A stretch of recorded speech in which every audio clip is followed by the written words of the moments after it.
Hi, my name is Rich. I use the he, him pronouns. You're watching my YouTube channel where I play amazing tabletop role-playing games with friends. This is part of my ongoing anthology series called Star Wars Saturdays, where every month, sometimes a couple times within the month, I will choose a different RPG and then hack it, mod it, or just present it as is so we can tell a story within the Star Wars universe this month.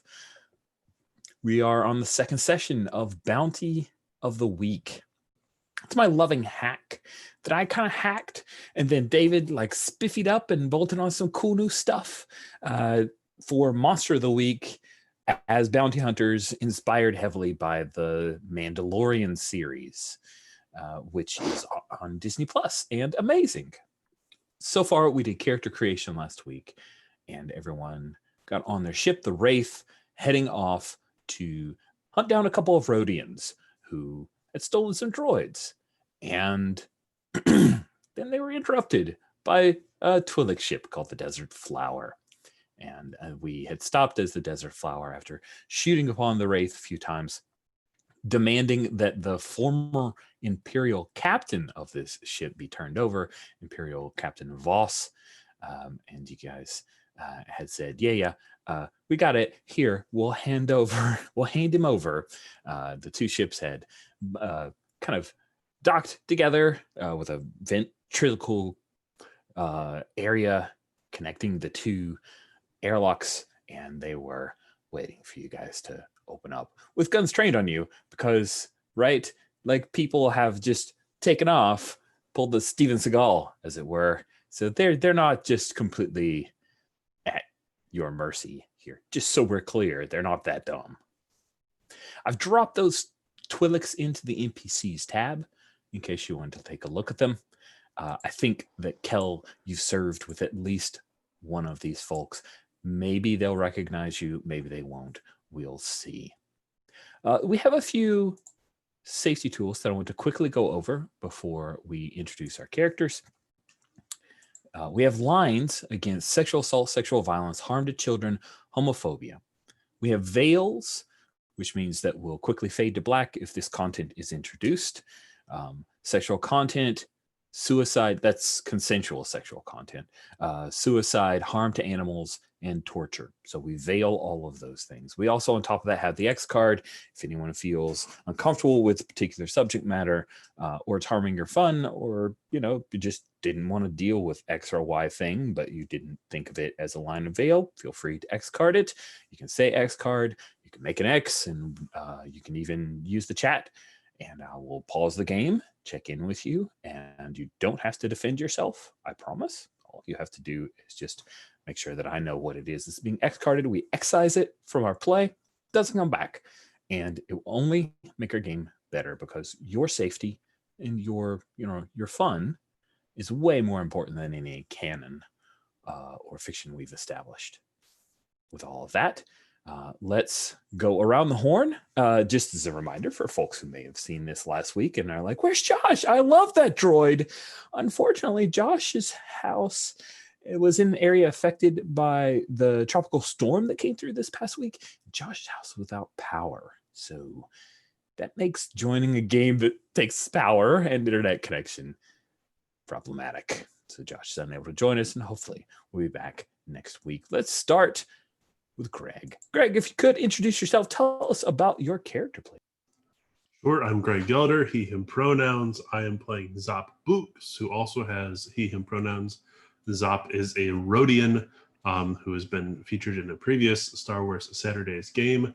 Zop is playing, I kind of changed Zop a little bit. He's playing the Knight playbook. And Zop is a member of an ancient Rhodian hunting sect called the Tanwa clan. Previously, Zop surreptitiously rerouted some people trying to droid nap DOR13.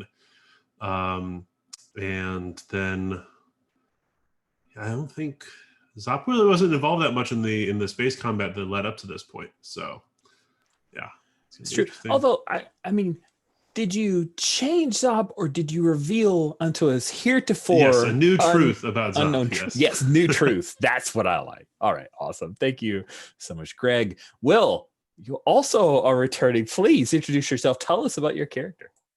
So I'm playing Kel Trazic, pronouns he, him, a human who was, when he formally appeared just post Battle of Yavin, he was the rookie and a starry-eyed wannabe who wanted to do right in the galaxy as part of the Bounty Hunters Guild. And now he is the veteran, having come out the other side of the Galactic Civil War with the New Republic as a commando. And he's gone back to the old trade. Somewhat jaded by the Republic's, replacement of the Empire and bureaucracy and etc. But secretly, unbeknownst to the rest of his crew, he has still got ties to New Republic intelligence. Because I guess that even though he dislikes the Republic, he still thinks the work needs to be done at the end of the day. Nice, love it. And then last but certainly not least, David, who is, again, has super prettified the Bounty of the Week thing, added in the new ship mechanics that we just stumbled through last week. David, very happy to have you aboard. Please introduce yourself. Tell us about your character.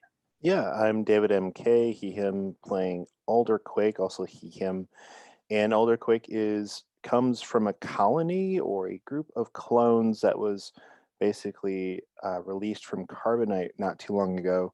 And he is searching for his fellow clones that may be out there, the older models perhaps, and others. And along the way, he's joined up with the Bounty Hunters Guild and with this crew. And he's a bit naive about things. He gets a lot of his information through holovids that he's maybe addicted to. And he is just really chomping at the bit to do something for the Republic that doesn't exist anymore. So he's still kind of looking for his purpose, and he trusts Kel perhaps more than he should. And he's not sure what to make of Zop yet. And he's sort of befriended our droid, and they have this sort of companion relationship going on right now. But yeah, he is definitely interested in what's going on with this Twilight ship. He served, or he knew the former captain of this ship. He used to capture people and do not nice things with them. So we'll see how that goes.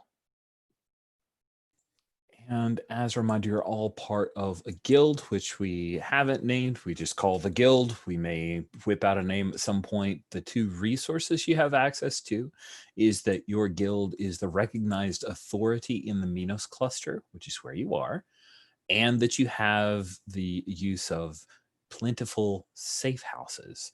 However, the red tape that you have to deal with is that this guild has a live capture policy, which runs counter to what Jency suggested. Hey, taking these Rhodians out might be a little extra money for you, but I know that your guild doesn't like that. And then an interdepartment rivalry that exists within the guild, as well as dubious motives. Complicated profession you guys wield. A complicated profession indeed. So, we left off with the Desert Rose. Connected to the Wraith, Cham Syndulla is the captain of the Desert Flower. You recognize his cybernetic replaced Leku. That's one of his brain tails. He is there with Tags Earthburner, who is the only female among the four. She has a heavy blaster pistol that's obviously been modified, as well as a number of thermal detonators on a little bandolier. There is Nilum and Finst. The other two, Twilix Finst, carries a disruptor rifle that Zop looks very much like the same model you have. Very, very illegal. They have demanded this Imperial. There was a Twilic war hero that Alder Quake was aware of that this guy Voss had captured, and he kind of sort of disappeared. So D0 will be your pilot because Josh is not here to play him. So we'll just NPC that character, but keep him here. So when Josh shows up next week, You can just jump straight back in. Kel, Zop, Alder. Who's the greeting party? Who wants to be? Oh, is Kel? Kel, you're a greeting party? Well, I know I said that last time I was thinking about the zero-G trap, but you mentioned about knowing one of the Twi'leks, and I thought it'd probably be better to have me do the gab kind of stuff while, try and play on that sort of, well, this is all the big misunderstanding, guys. Like, Nice. So who of the four do you think Kel knows? And I think it's Tag's Earthburner. Perfect. Tags is definitely ex-rebel.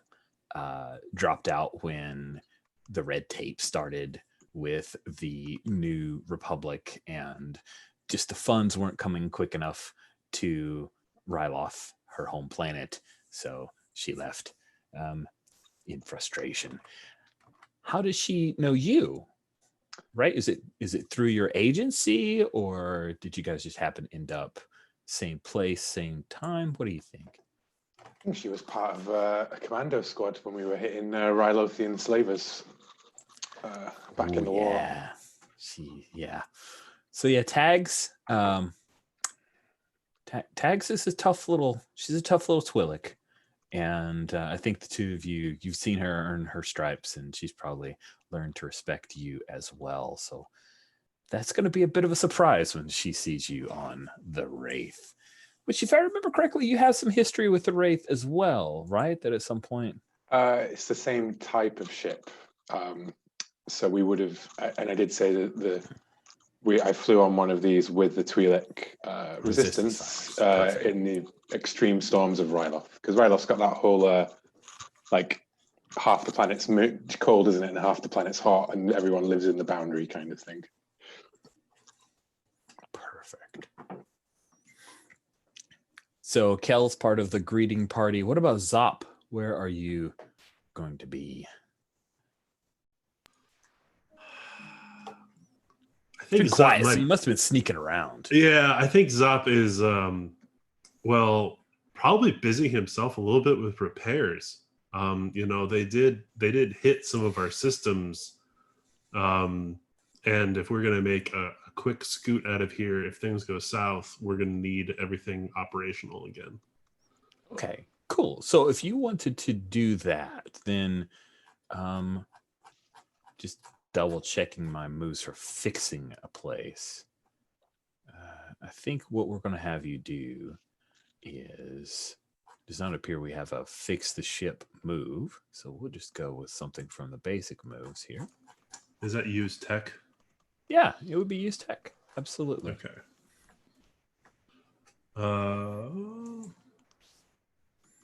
So yeah, I imagine Zop is maybe even kind of far away, tucked into a closet, trying to fix the stealth system. That's the most important one to Zop. So sweet. That's an 11. That is an 11. That's mighty nice. Choose my effect. Yeah, repair one harm from damage or restore a quality or a capability. So, all right, go ahead and uncheck the stealth systems. She is active again. Sweet. Alder. You know that Kel wants to be part of the greeting party. What about you? What are you doing? Yeah, so I have the I'm gonna say his Imperial officer's hat, that little hat. And something else that was identifiable to him. Oh, I'll say it's like a specific kind of trying to think of, because the Empire is very impersonal. Maybe there was like a shock glove or something like that he had that had a name to it. I can't think of one right now. So I'll have those things as basically proof that he's no longer with us, as well as my testament that he died. So I'm going to join the party here and provide proof that he's no longer around. Okay, cool. So then it's just the two of you and the airlock opens up. They're coming into the Wraith, right? Because you guys are the ones that surrendered. And they move in. So let's take a look at our Wraith. Just I like to have a little bit of placement, right? Yeah. That helps me. So we are currently, I assume that if we look in the upper deck, I'm going to actually share screens just so I can kind of point at stuff. I like doing that silly stuff. So the upper deck, it looks like we've got here. Do you think you guys were on the port or starboard, right? Port is left, starboard is right, if I remember correctly. So you think port or starboard? Alder, do you think they came in on the port side or the starboard side? Port. All right, cool. So they're going to come in here. I guess this is the airlock part, right? Like this is the part where they would depressurize and everything. So they all come into this area. There's a vent tube. So while I would imagine that you've probably got a couple of little display things on the console that's reading the air to see if the air that's coming through the ship is clean enough. You're getting some readings that there's heavy sand and other content because they're from Ryloth. But nothing appears like it. The filters are fine. Your scrubbers are fine. The four of them step in and they kind of spread across, and that's when Tags locks eyes with you, Kel. Well, hey there, Tags. I didn't see. Fancy seeing you here. And she takes a couple steps and clocks you. Well, shit, I don't remember doing anything to deserve that. Oh, really? You have a short-term memory. Last Where in thing the I hells remember. have you been, Trazic?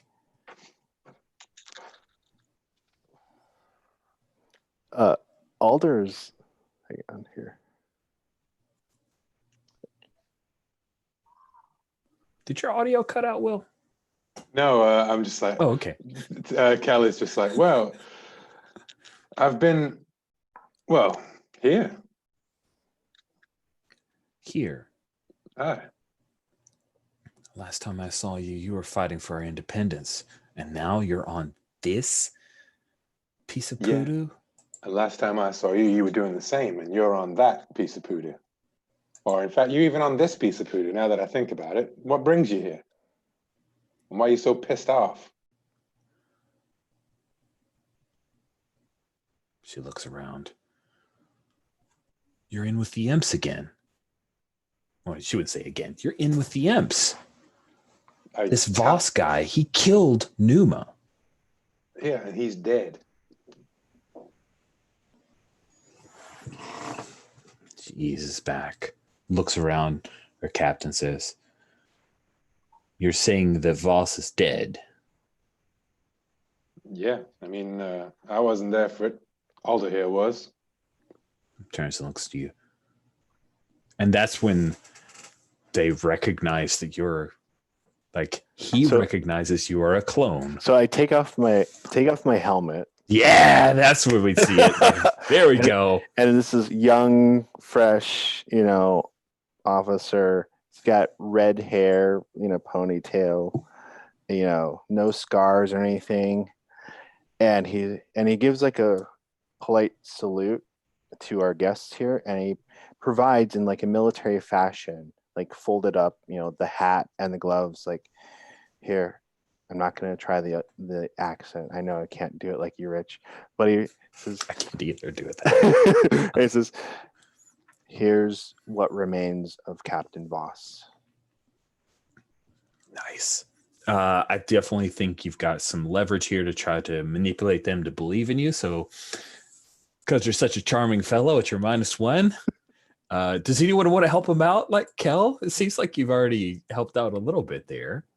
I'd like to help out, yeah. All right, cool. If you want to help out someone, just double checking. We should have the roll plus cool, right? Yeah, there we go. Roll plus cool. I just want to roll. Okay, I gotta create all my rolls again. Yeah, that does stink. You have to recreate the rolls, even though it's. If you go to load saved rolls, it should have. Wait. Where do I? Oh, okay. Let's see if it's gonna remember me though. Nothing's happening when I click on it. Oh, mine were there. Sorry. Darn. Okay, I must. Hey, that looks good. A 10 for help. That is great. So you get a +1 on your roll. All right. This is manipulate someone. Yeah, roll plus charm. So you're just rolling Oh, flat Yeah. because you have a -1 from your stat and a +1 from Cal. All right. Let's see if I can get. Well, I think I still need to put in the modifier in here. I don't think you have to. If you leave it blank, if you just do 2d6 and But if I'm going to dice, you keep should be- rolling it, then I'll keep my modifier. Oh, I see what you're saying. Yeah. Okay. All right. If you're creating the roll, then yeah. That Yeah. works. Okay, I got an 8 plus Okay. 9. All right. Oh, it's 8 +1 -1, so it's basically 8. No, it has my modifier, so it. Oh, gotcha. Okay, Yeah. gotcha. So Cool. it is a 8 +1 9. So on 7, I don't know. I'm even arguing. Doesn't matter. It's all the same. We'll do it all if you do for them right now to show you that that you mean it. So you reckon Alder. Uh-huh. The demeanor first, the demeanor of Cham Syndulla changes as soon as you remove your helmet. He goes from cautiously reserved, letting Tags do her thing, watching Kel, even though he doesn't know Kel, to as soon as he sees you and recognizes you as a clone, he's almost reverent, honored. And he comes forward and he takes the effects and he says, "How did Captain Voss die?" Blaster shot. He was trying to defend some refugees. He seemed to try to make amends for himself at the end. Not the end I'd hoped for him. I thought that your people aged. Oh, we do, sir. We do. I was frozen in carbonite for about 30 years, so I am Tags scoffs. Like, you can't even get to finish. She goes, "Ha! Frozen in carbonite? You die! That's stupid." Be that as it may, I am beginning anew, and I look forward to helping others as best I can. I'm here with my good friend Kel and our crew, and we are ridding the galaxy of scum and villainy, one bounty at a time. Oh, nice, Yeah. nice. He's a real true believer, you know. Like, I mean, he still remembers the Jedi, if you can believe that. Oh yeah, I have stories. And I have vids of them too. Training. Oh, they were amazing. Geonosis. Oh wow. Cham Syndulla nods. He says, "Yes, the Jedi. They put forth a valiant effort. They did more for Ryloth than the New Republic ever has." Perhaps. And the clans told the New Republic to get the hell out of there. What else did you want them to do? Dax grins. "Oh, look at you. Look at you. You think you got us all figured out, Kel?" No, but you think you got the whole thing figured out? What you wanted us to what, bombard the hell out of Ryloth and invade just like the Stormies did? Dax says, "Well, I'm sure that this wraith of yours and your hunting bounties is doing all that you need." Yeah, and I'm sure the Desert Flowers are really setting the slaves of Ryloth free, huh? It appears to me that you have a history. Would you all care to come in for a beverage? Cham says, "We cannot refuse hospitality." And Milliman and Finch, the other two Twi'leks, they're both like, "This is super sketch. I don't trust this at all." And Finch just starts kind of playing with his disruptor rifle. But Yeah, we'll set offers made. Careful with that, man.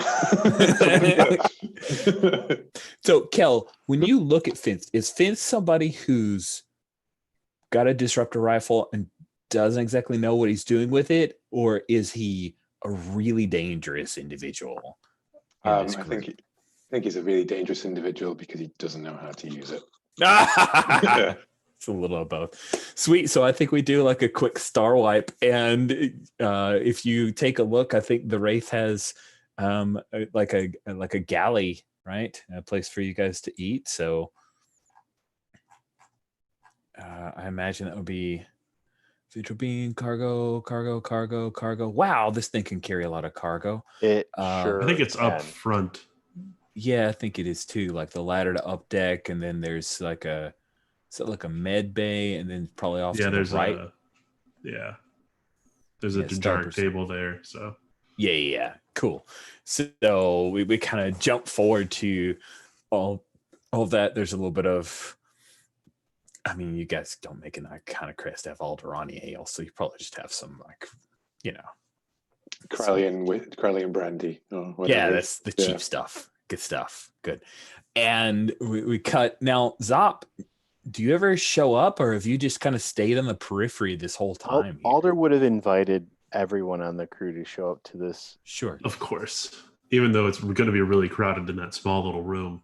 It is. Turns. Timeshare. Just trying to recreate another one of your hollow bits. I'm like cutting up the limes to take some of the ick off of the cheap stuff. I think Zop is nice. I like that. Zop may have taken the opportunity to contact his clan. Well, let's clan. do that. I love it. During this little interim. So that is, gosh, what do I? Oh, roll plus charm. What could go wrong? Here we go. You're so charming, though. Yeah, I think Zop has been, so while Zop is repairing the stealth systems, he like pulls out, and it's actually like his little Tanwa clan pin. It like unfolds, right? And there's a little hollow projector. So he's contacting them about this. No, these are fellow Rhodians that we're hunting, right? So yeah, they are. I know where Nakub is the one we're actually like have the bounty on. So here we go. Rolling plus charm. That's experience. On a miss, they'll ask you to do something bad. If you fail a mission or refuse an order, you'll be in trouble with the sect until you atone. Yeah. Now, this is a pure Rhodian sect, right? This whole thing, it's all Rhodian all the time? Or no. You can join the Tanwa clan because Zop was trying to get D0 to join the Tanwa clan. And I believe D0 is like a chosen one of sorts. So it's not pure Rhodian, no. Okay, perfect. I like that a lot and appreciate that. Cool. So let's say you reach out and yeah. Just kind of glancing. And I will now go to our names and species and slang here. So we'll say that you end up in conversation with Utri Dovse, a Bothan, who answers your call, and Utri says, would like assume that like details have been exchanged of where you're headed and where you're at, and Utri will say, you are headed to Shesharil 6. Good. We have needs. You will find one of the nobles from the Old Republic before the Empire stepped into control. They were exiled, and now, with the New Republic, they have left Aliad. They must not return to the core worlds They must be killed, or they must be captured. They must be killed. Understood. Disintegrated. Oof. All right, and this is one of the It's basically a noble. a noble from the Old Republic. Like their family were nobles during the Old Republic at one point when Palpatine came back and control, or he came in control when he took over as the Emperor. He basically told a number of core and mid-rim world nobles, Right, to hey, be exiled here. Yeah. Didi Mao, I will make you, this will be a real nice prison for you. And but you got to stay out of my hair. And they took him up on it. And there will be at Chesaril 6. They will be at a space station in orbit over Chesaril 6. If they leave, you must pursue them.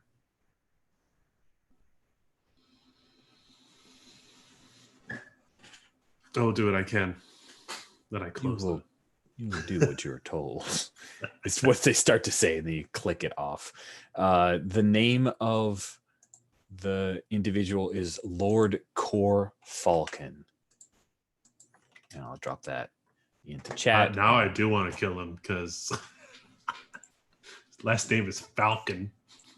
Oh, it's I guess Falk.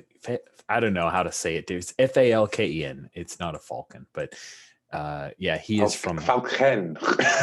Falken. Yeah, there we go. We'll do the nice. He corrects you every time, I assume. Oh God, yeah. Totally corrects you every time.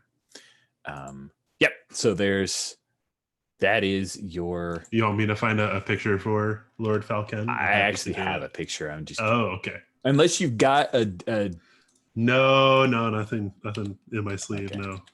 All right. Well, I think once I move this thing, I'll move the picture over. You'll be like, yeah, I want to shoot this guy. Hold on a second. There you go. He's on row 11. Wow. Okay. I mean, don't you want to shoot that guy? I'm sure it won't cause any trouble if I disintegrate him. Okay. Won't cause. Well, I will join this this meeting of the crews, but sort of stay on the outside because there's a job to do, and I'm not entirely sure why we're continuing to entertain guests. Alder can't help himself. So Kel, you find out from tags as you guys where's Falcon shop? You find out from tags as you guys kind of go off, and maybe she's like, give me a tour, which is I don't want to be around anybody else while I chat with you. So we'll say that you guys have maybe ended up at your bunk. I don't know. Mm-hmm. In a cargo bay, I think, somewhere. Yeah, okay. So you're like in one of the mini cargo bays on the on the lower deck there. Yeah. She says, you got me wrong. The Desert Rose, we're working hard for Ryloth. It's just we have a certain skill set. Yeah. Well, same skill set as the rest of us. I guess. Not so good once the war ends, though, is it? No. Not so profitable anymore. You just out here hunting old Imperial war criminals, or what? Occasionally we do a little bit of privateer activity, raise some credits for Ryloth. We're authorized in certain sectors, not here. No, this is guild space. Yeah. You guys look the other way, right? Alder seems nice enough. You'll forget this. I will, and Alder will, but Zop really likes that stealth system that you blew up. Like, really likes it, you know? I'll see if I can have a word with him, for old time's sake. Now, Cheek all right? Pardon, sorry. She reaches up. Is your face all right? I didn't break anything, did I? You already broke the only thing that ever mattered. Tex. She grins. You don't have a heart. Not after Ryloth, no.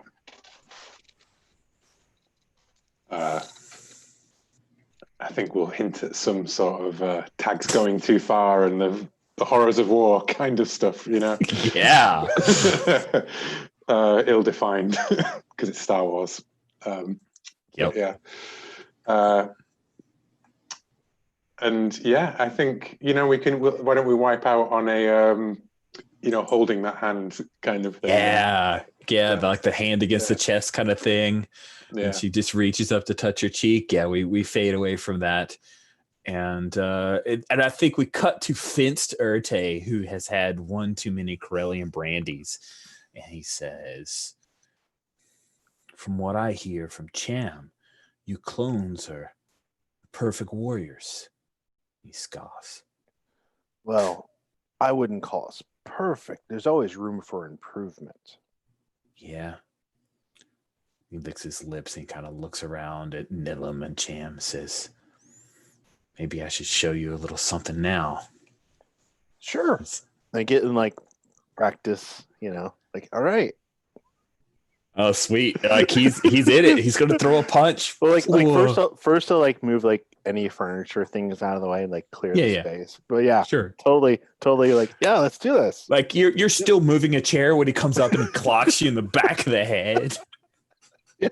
Well, have you just go ahead and take one harm from this errant punch, and then he's on you. So let's see you kick some shed. All right. Let's see.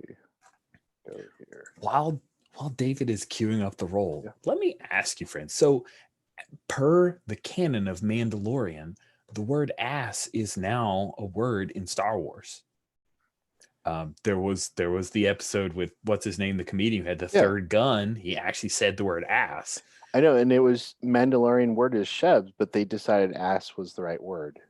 Well, I think they had a comedian who just ad-libbed the word and they left it in. But I think they had a what will actually make sense to a wider audience. Yeah, exactly. Right. Right. So with that in mind, should the move be named back to kick some ass like it is from Monster of the Week? No. You don't think so? I like the Star Warsiness of it. I mean, whatever. Yeah, I like the Star Warsiness of it all, and I will forget Star Wars lingo quite often. But I view that as the same way that everybody speaks basic, right? It's just translated for your benefit, to wash away the thing. I get to mark experience, Rich. You do with that 5. That is great. Okay, so I feel like I've maybe drunk too much alcohol too. So we're 2 people maybe a little bit over their limit. Yeah, and I think it's a thing where he punches you and you turn around and you punch him real hard and you feel his ribs, you feel them kind of break and he heaves over. And then you're following through because it's just you're drunk enough to where you just fall to instincts. Yeah. And you follow through and you're just hammering down in the side of his head. And then he's like a sack of potatoes. Just boom, he's out. And both of the others, because, Tags is downstairs having a touching scene. Nilam and Cham both jump up and Cham will reach and he seems tentative, but he reaches to try to pull you back, and Nilam is rushing over to check out his friend. I feel like if I have the state of mind, I kind of get back and stand at attention, the drill is over. Oh God, that's. But wicked. probably kind of, a little your bit. attention, but try to slightly weigh the attention, grass in the wind. Yeah. And Chebs and Dula says, Trooper, do you have a med bay?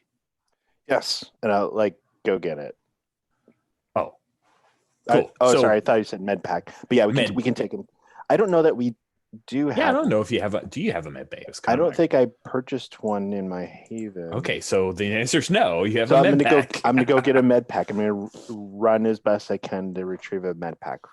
Yes. Zop, you hear a bunch of activity as you finished up your call. Yeah. So there's this tussle.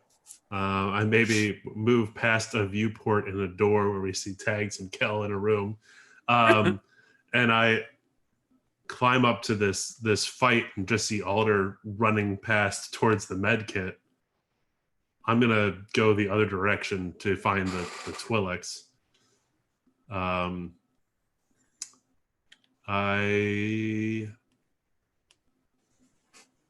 I see that there was an altercation. And that's when the elder of their crew, Cham Syndulla, says, "Yes, my foolish cousin started a fight with Alder Quake. I didn't realize that Alder would break his ribs and pierce one of his lungs."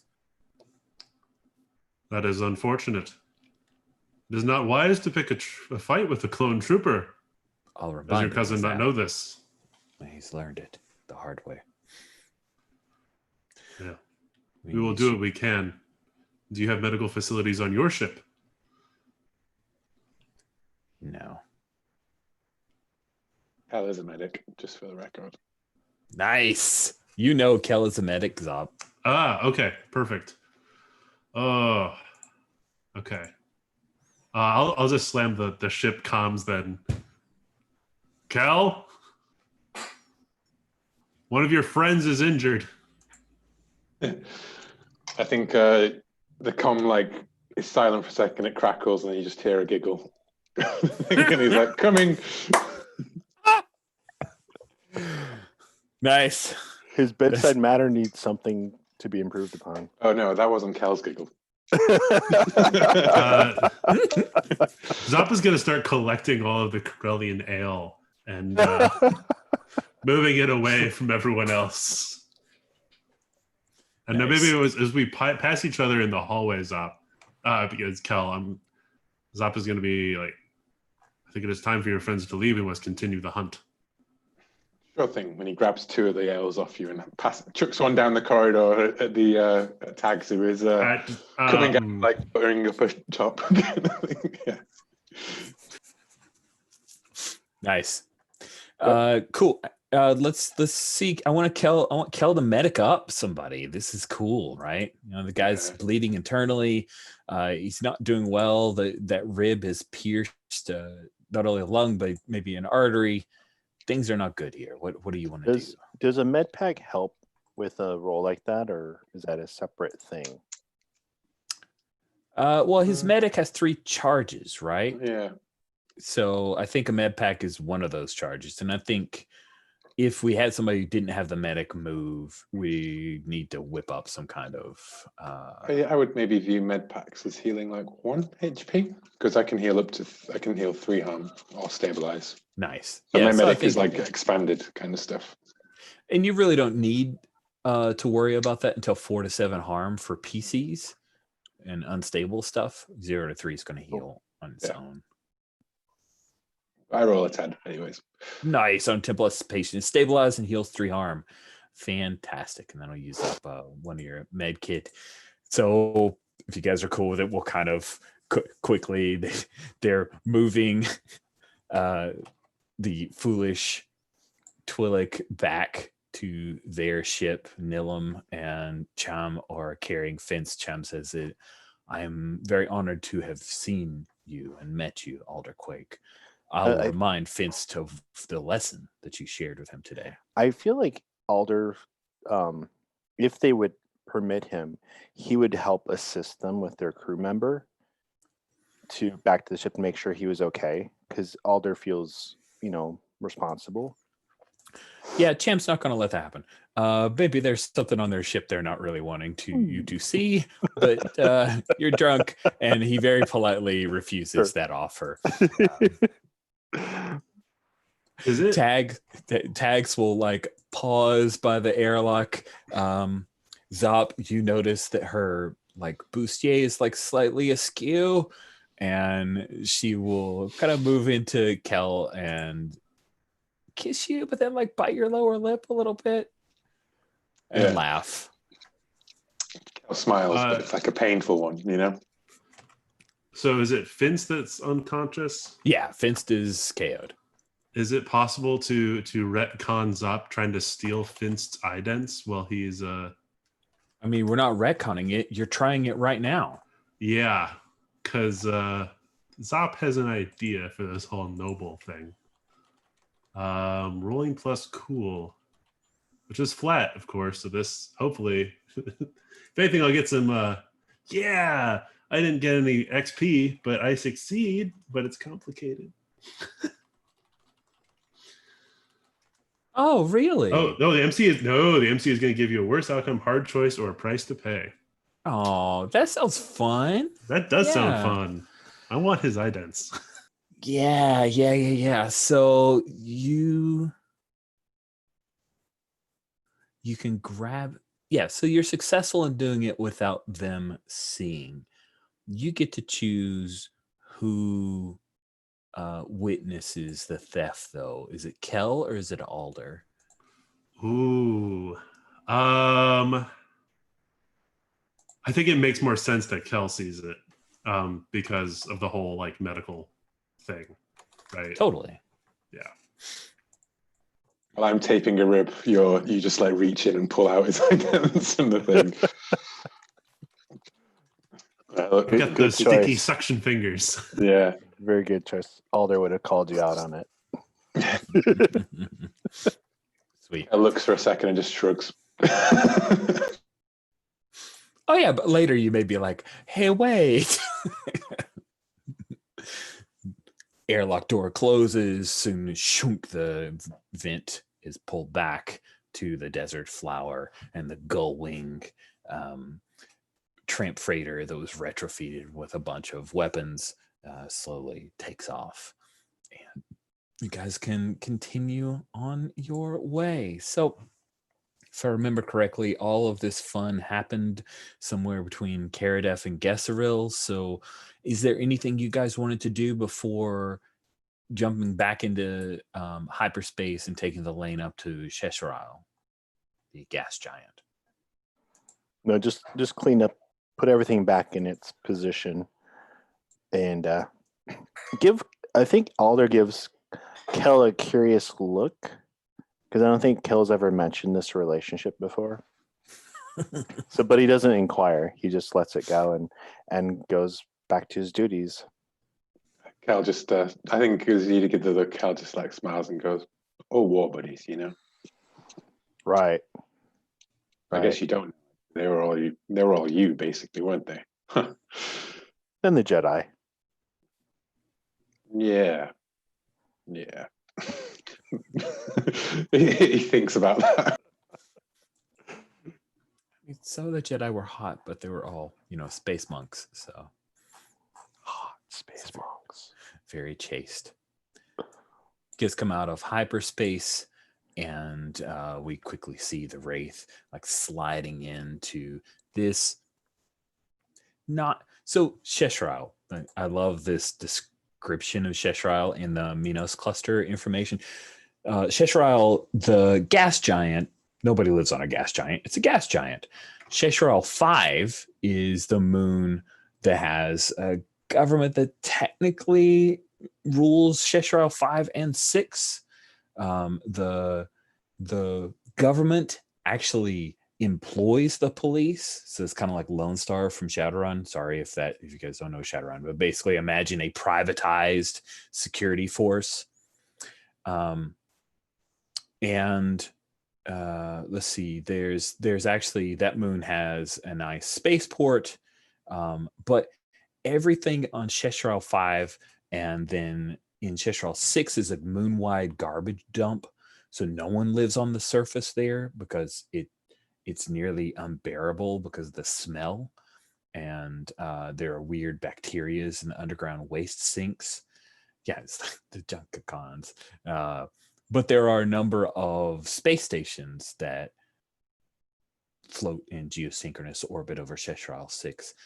And the thing about Cheshire is even the rich people, everything's just a little grimy around Cheshire. It's just an accepted, like even opulence has just a bit that takes off the sheen. This is nothing like, core and mid-rim world's opulence. Like the rich people here are nouveau riche.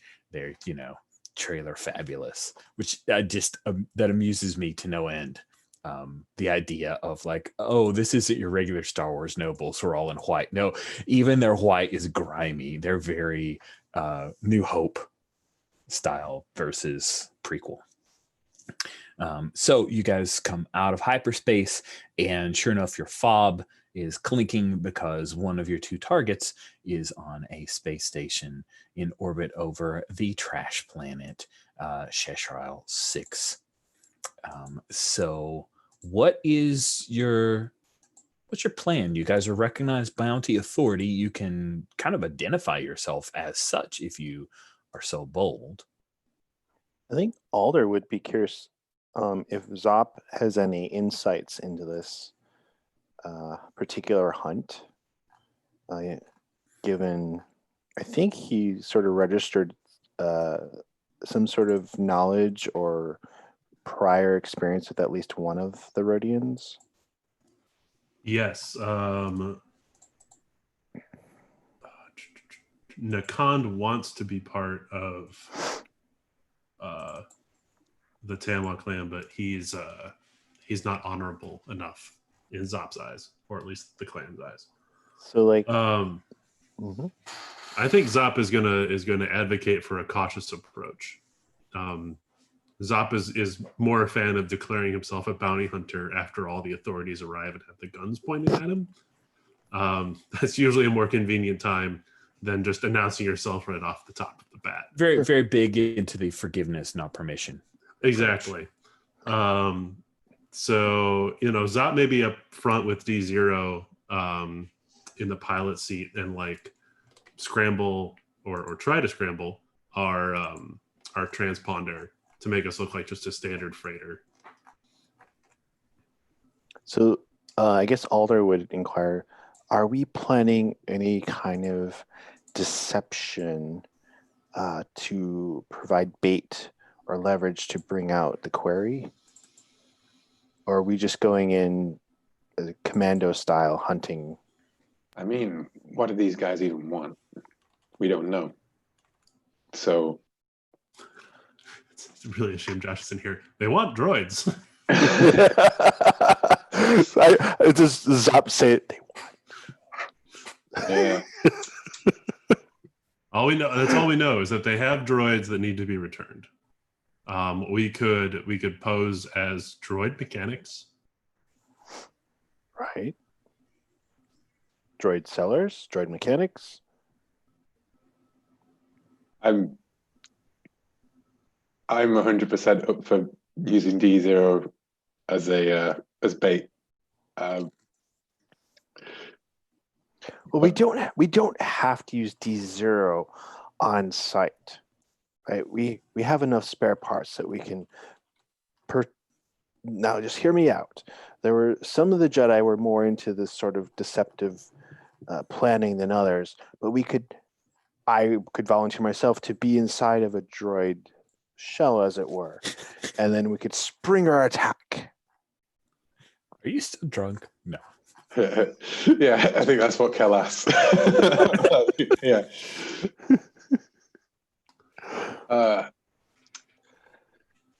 I mean, it's on one of these one of them's on one of these space stations. All we ought to do is work out which one, and we can hit the ground from there. Well, the tracking fob tells us which one. Fort Jericho. Yeah, I don't know how. Jericho. The tracking fobs being the magic hand wavy thing of Mandalorian. I'm never quite sure. Do they lead you directly to it? In which case, wait. Crikey, I forgot. Isn't there a move like that helps us find our? Oh yes, there is. There is. There is. Yes. Investigate a hunt. Mm-hmm. Who would like to lead that? I would like to lead that, I think. I mean, I've not. No, you know what? Why don't all the Quake's very good, very sharp. Oh, it's not a matter of who's sharp. It's like who's taking point on this. I mean, I right? think fictionally Zop is up there at the co-pilot chair. Well, I'm also conscious Yeah. that I don't want to tread on Zop's secret mission, and it strikes me that this is a good way of pointing us towards where you can do that as well. You know, like Yeah. Okay. I will roll. What is it? Plus sharp. It is plus sharp indeed. Oh, by the way, I've added an E to Falcon, so now it's Falkeen. There we go. Oh, Keen. I love his fashion even more. I got an 11 on Woohoo! investigation. What? points. I Good know. job. Rolling Delightful. flat. Sometimes it works out. Sometimes you roll 5s and 6s on a D6. Hold 2. Okay, so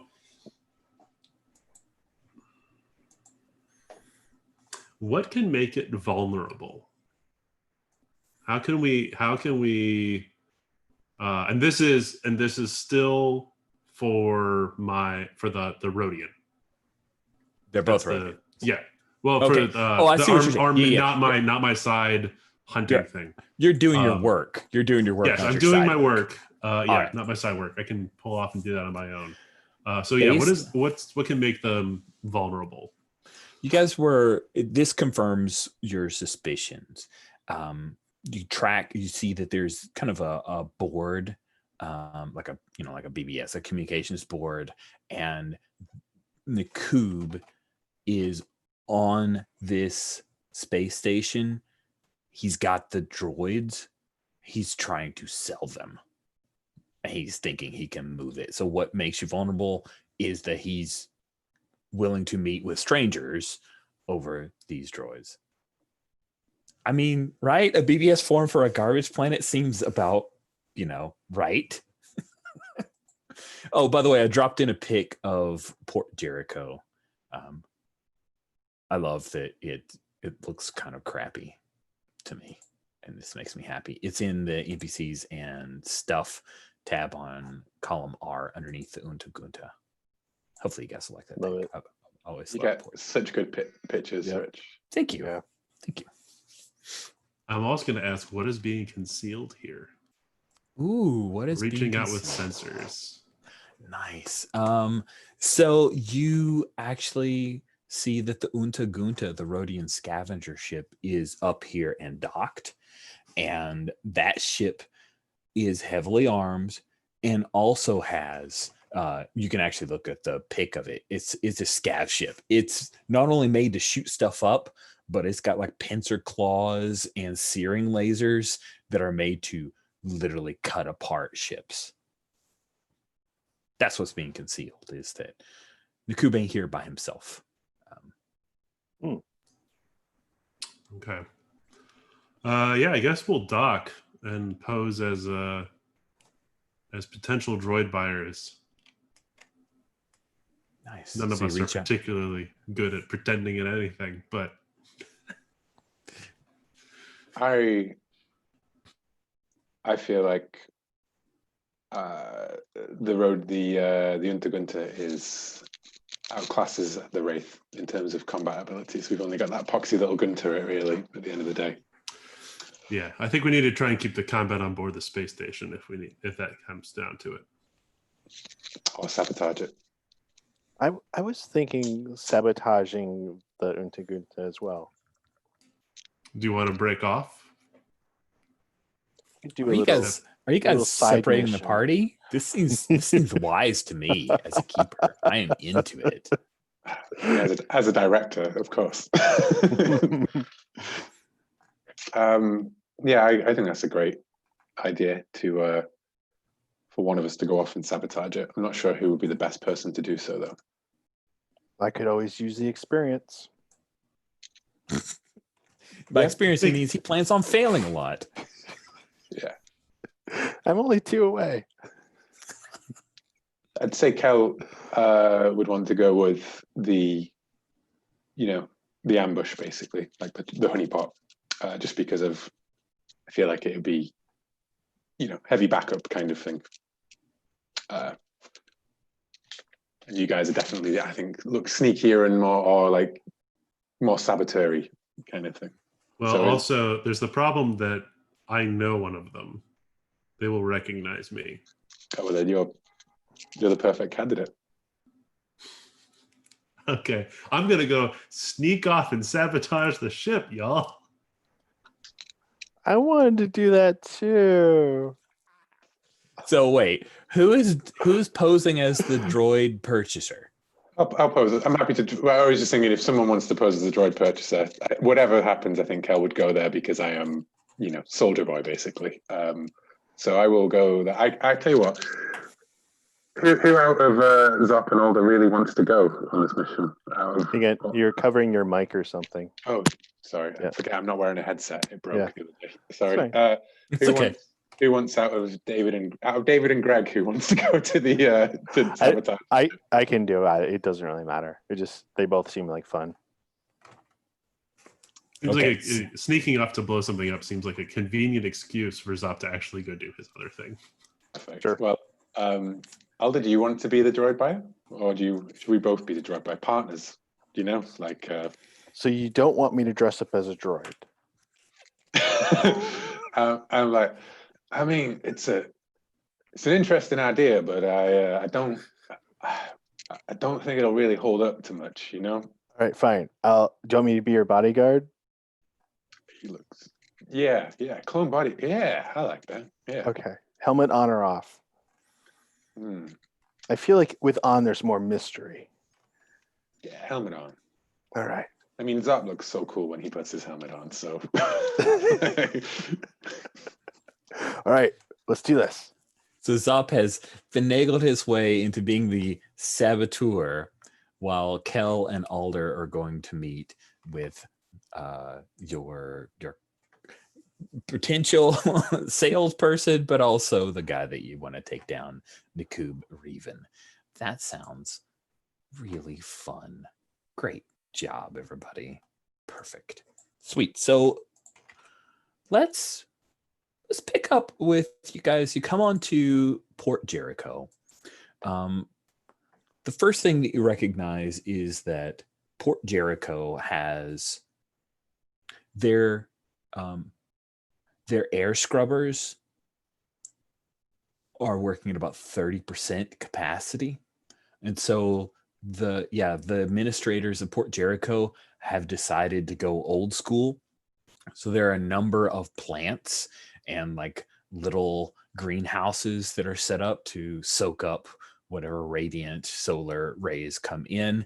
So the air is a little dirty, but there's more than enough oxygenation here, and it also has a heavy smell of soil and plants. Right, it's the most of any space station you've been on recently. This is the most botanical of them.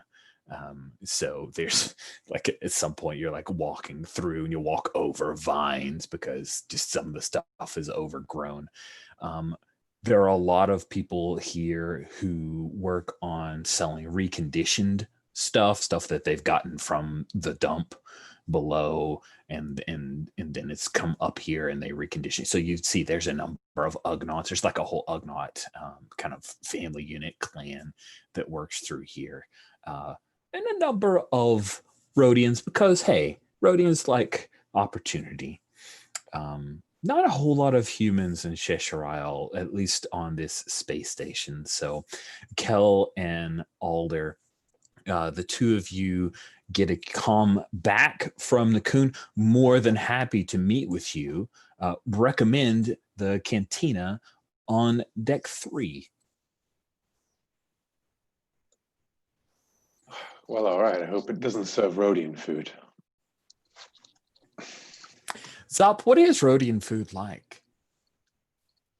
Oh, that's a good question. I mean, they've got that proboscis, so are they like the gelatin kind of eaters, or? Yeah, it's like vegetal jellies. Oh, I hope they do. I've trying flavors out, and I still have never quite, like, you get these packs and you get random flavors, and I've never gotten the purple one yet. I want to try the purple flavor. It's very gross. You don't want the purple one. For some reason, I can't get the purple flavor. It's not that it's better. It's because no one will buy it. That's why. So it strikes me that we're doing a kind of a trap, right? Seems like it, yeah. So I can't quite like work this out myself, but would this be something that we might bolster or do with a gear up montage, Let's do a gear up montage. This is a Yeah. thing that David added to the game that I thought was really interesting. So yeah, let's do some gear ups swipe or a gear up montage. What are you interested in, or what do you want? I'll be honest, I do not know what the difference between plans and tactics would be. David? So in my thoughts on that, a plan is like when you're like discussing what you're gonna do, blah, blah. Tactics is like, we're gonna do this piece, this like very small focused piece sort of thing, like a tactic on something. So one is more strategic and one is more like actionable on this smaller focus scale. Okay. So like the plan you'd be putting together to like do this thing, and the tactic would be like an actual execution on a piece of it. Okay. How about plans to lure him back to the Wraith? With the offer of droids? Yeah, like maybe set it up so that we can seal his crew in the airlock, like the entryway into the cargo. Yeah, like yeah. we get him inside and we separate them. Exactly. I think that's fabulous. Let's put the word out for that, and I think we can make this happen. Yeah, I think it definitely involves like looking at schematics of the station and like controls and things like that, and timing like steps in between things. Like there's like a montage of us doing this work. Cool. Roll for it. Again, having +3 on a scale is a ridiculous bonus. It's a 12. Wow, that's impressive. Yeah, a +3 is pretty impressive, and 12 is even more impressive. So with a 10+ on gear up, you get it, right? So because you haven't advanced the move, it's a thing where you get what you want. So we will cut to you counter, like it's just a couple, like we montage it, right? You counter, hey, we've got our ship. And so he arrives with a crew of Yeah, and I have like a holovid where I'm showing him like droid whatever, right? I've basically Googled up some droid stuff and I've put it together as a presentation. You know what the picture is on the table? It's D0. It's his internal things like all over. Yeah. Refurbished labor droids. Sweet. Just so we're clear, they have the droids. You're buying the droids. Yeah, You're selling them droids in exchange.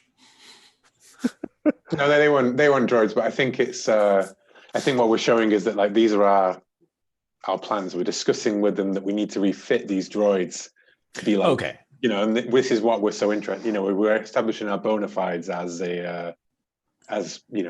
arms dealers effectively. Right. Cool. Cool. Do you have the droids that we're looking for? That's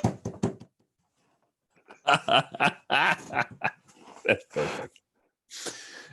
So yeah, you guys message back and forth a couple times. He agrees, and then soon a number of like 6 other Rhodians and Nakub all come forward, and they've got those like grav pallets with the droids, and they've stuck them in crates. Like they don't want people to know that they have really nice droids here. So they're effectively like in crates, that one of them is an astromech droid that has like top of the line set up. This thing's good. There's a rolly droid. There's also there's a small like security style droid among the list of what was on the BBS. They're moving those things along, and they're going to bring them onto the Wraith. And you got a 10 plus, right? So you've dropped the point where he's stepped in to negotiate, and you're imagining that they have the grav plates and the Rhodians are like in that airlock piece. Is that what you guys want? Yeah, I think no, I hadn't thought about the actual cargo at this point, but I think that now that it's like they've got the we're in a docking bay, and there's like a cargo loader lift, maybe. Yeah. And they've loaded it all up onto the cargo loader lift down. And the D0 is like flirting with one of them. Yeah, okay. Yeah, well, yeah. Well, D0, yeah. Well, I was actually going to say, if we've got all of them and the thing, maybe D0 can be on the gun turret. Okay. That's as part of the plan, like providing covering fire for anything that goes wrong. I like how we have droid accessible everything. I think D0 would do that. I love it. I think it's one of those like, oh, I'm sorry, just a moment. I need to do my job, but we can talk later.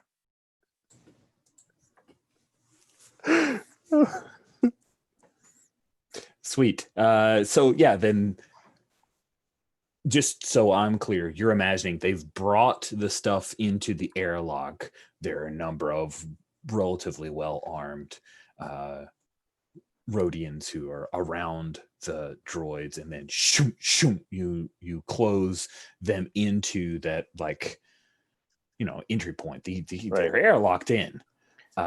But if I remember, I'm imagining that Nakub would have stepped in to negotiate with you guys. So he's a little he gets a quick calm from his guys, and his Rhodian eyes are even wider than before. So since we are setting this up as a trap for them, would it make sense that we would have had something in place to potentially knock them out after we lock them in there? What do you think? I mean, I think I prefer the idea of them as a potential, like banging on the windows and screaming in rodeo bombs and things, rather than. I mean, it's because one of them is going to fire their blaster because it's Star Wars, and then it's going to bounce around, and they're going to freak out and yell at that person. There's only so much oxygen, right? So they will at some point asphyxiate if they're left there and can't get their way out. And one of them is going to start trying to slice their way out, but it's going to take a bit of work. I kind of like that too. So it gives you like that ticking countdown clock. And Nakub is not unarmed, right? So, pull out one of my light blaster pistols as he looks down at his comlink and say, "Well, you are the Rhodian we're looking for." And Nakub. Oh, sweet.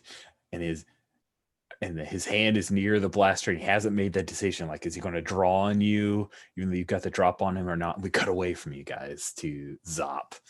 So Zop, you're moving through the space station, heading towards the Untagunta. And we'll say that this isn't exactly synced up. This is you a little bit before, right? So they're not, because once the comms go, the people, whatever Rhodians are at the Untagunta, are going to know what's up, that this is bad news. They're all on the same kind of channel.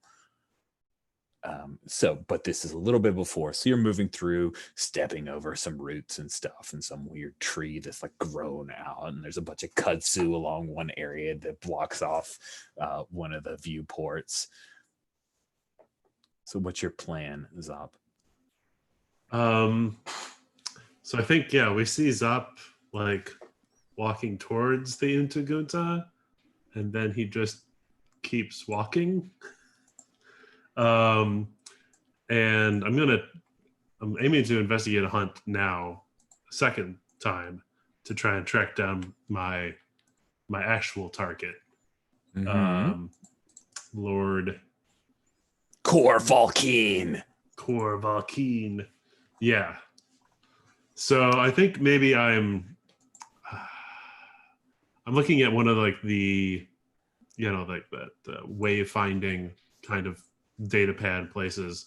I'm trying to figure out where a disgraced Old Republic noble in this absolutely shoddy space station might actually have holed himself up in. Sweet. Then I think you are going to do investigate a hunt, right? Yeah. Roll plus sharp. It's an 8. So I hold 1. Ooh, get a gas. Good questions. Don't get XP. I know. If only you could roll with disadvantage. I mean, I've pretty much already asked the question. Where did it go? Oh, cool. Awesome. So where did it go? You find that Lord Cor Falkeen is actually in one of the hollow suites. It's reserved for him and 3 others. And it is located on the hab deck, actually, of Port Jericho. So Is that a far ways away? not terribly, but it's on a different level than the docking ring. So you'll need to basically pop onto one of the little elevator shafts or elevators, shoot down, take a lift down to the hab level, and then you can head into the hollow suite. So yeah, That's exactly what Zop does. And Zop is he's not loaded up like full combat Zop. I think he's trying to keep a lower profile, try not to raise too many suspicions, and gets the hollow suite. And I am here to see Lord Falkeen. sweet. You end up, when you come in, you see that there are a couple of the Lala, that's the legally authorized law authorities. There's a couple of Lala guards here. It just works out that way, and I can't pass it up. So there's a couple of Lala there when you come in, and looks like one of them's going to run a scanner over you. If you want to come in, what do you do? Like, pops out a little scanner. He's going to basically check you for weapons. We'll even say that you saw that he had a scanner as you're moving up. So if you want to make a couple like flashbacky alterations, we can talk it through. Yeah, I think we are a recognized authority, so I think I might just let him scan me, and if he asks a question, I'm just he didn't pick a name, but yeah, I'm just gonna be like, I'm here on official business. Oh, nice. So yeah, it like bloops, and he says, what kind of official business, Rodian? Where's your ident?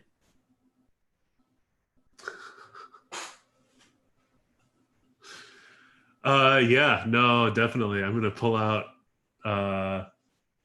Kylene. Is it Kylene? Finst. Finst idents. And I was like pressing it in his hand. Like, I'll get it on the way out. Nice. So he like checks it, and he's checking it, and the other guy gives a nod. The door opens up, and you see that Lord Cor Falkeen is there.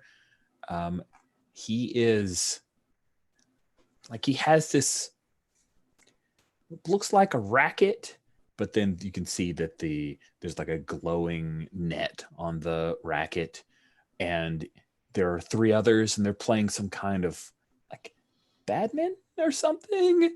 Like, they're participating in some jaunty little sport. You see that there's a droid there, like a tray on top of its dome with a few glasses of brandy there. There's a young woman who's playing on the same side as Lord Cor Falkeen. You can immediately tell that there's a family resemblance between the 2 of them. And they appear to be playing against a couple of other humans who aren't dressed nearly as well. Like they've tried to dress up for this occasion, but it just like doesn't, like the fashion's a little out of step there. And Falkine comes up and he like knocks one over, and the lands on the grid, right? And the daughter laughs. Oh, that was great, father. And he turns and looks back at you. I'm sorry, we have this reserved. I'm aware. And I'm just going to gesture for, I need to speak with Lord Falkine alone. And this hollow suite, it isn't like, as the thing kind of dims down, you realize that it's Big, kind of tight, right? Like it's big enough for a badminton court plus half of a badminton court around it. And there aren't, like, it's just a big, it's like the hollow suite from Star Trek, right? There's no actual physical place to go private.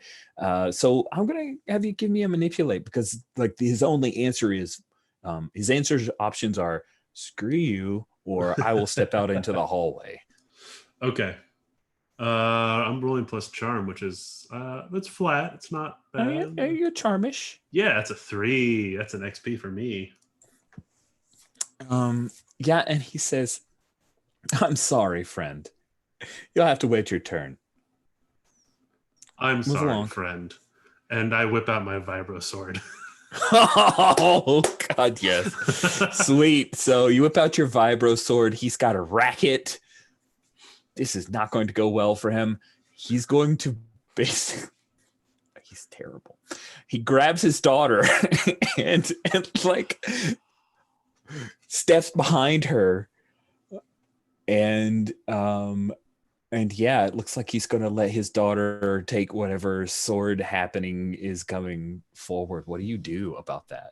She looks a little surprised, but she's not terrified. What do you do? The other two people are like getting to the back. Like, yeah, they're I not think in this fight. You know. Oh, if you want to, there's a pic of Cinna down at the row 14. Row 14. Aw. So, yeah, Zop is just going to like walk slowly towards him. And just be like,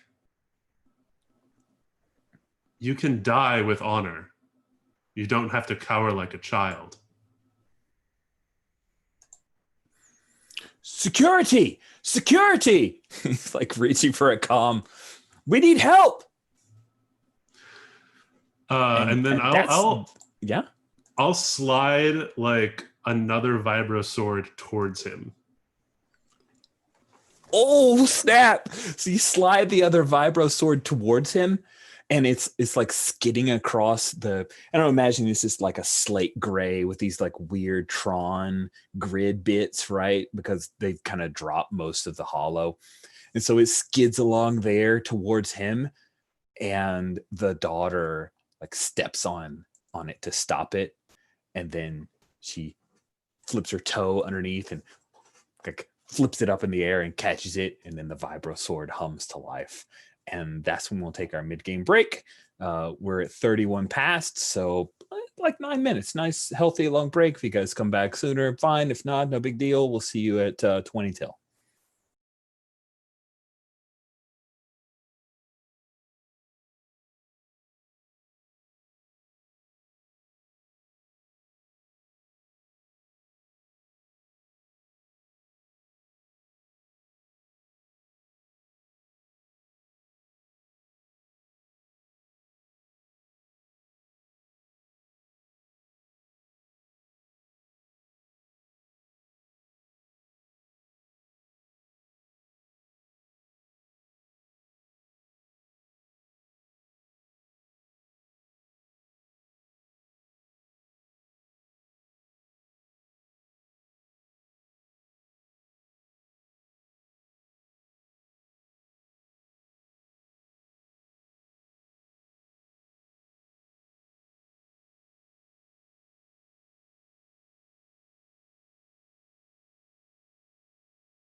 Checking Will's notes. The Battle of Jericho. I nearly tried to come up with something where putting walls in there, but you know.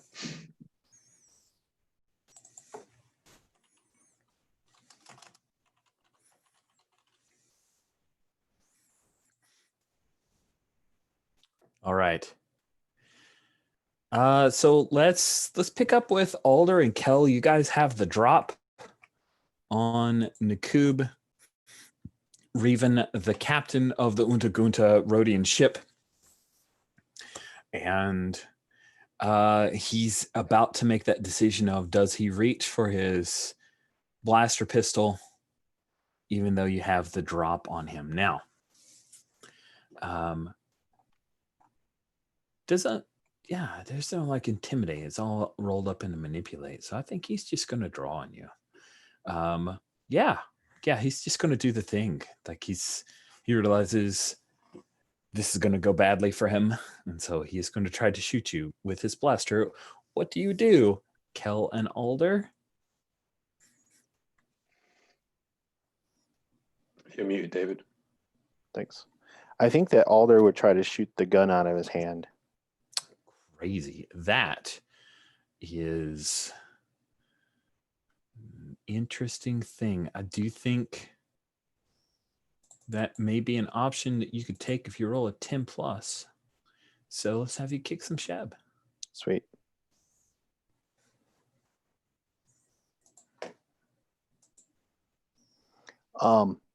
I am going to spend a point of luck on this.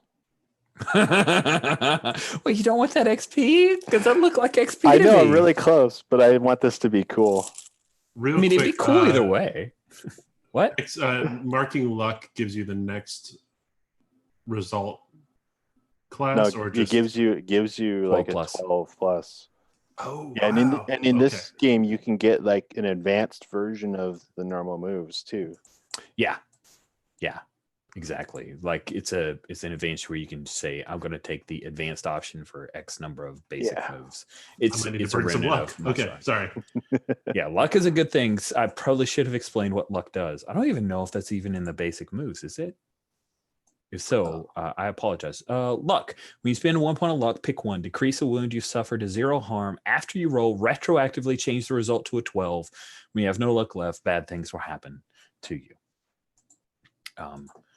And also, because you're using a luck, remember we have the luck move. So Alder Quake, when you spend a point of luck, you discover something happening now is related to something you were involved in years ago, which we took from the expert playbook. So what if this Rhodian was also involved with in some Star Warsian way locating this is not your father. Okay, no, we're not going there. Is locating that missing shipment of clones.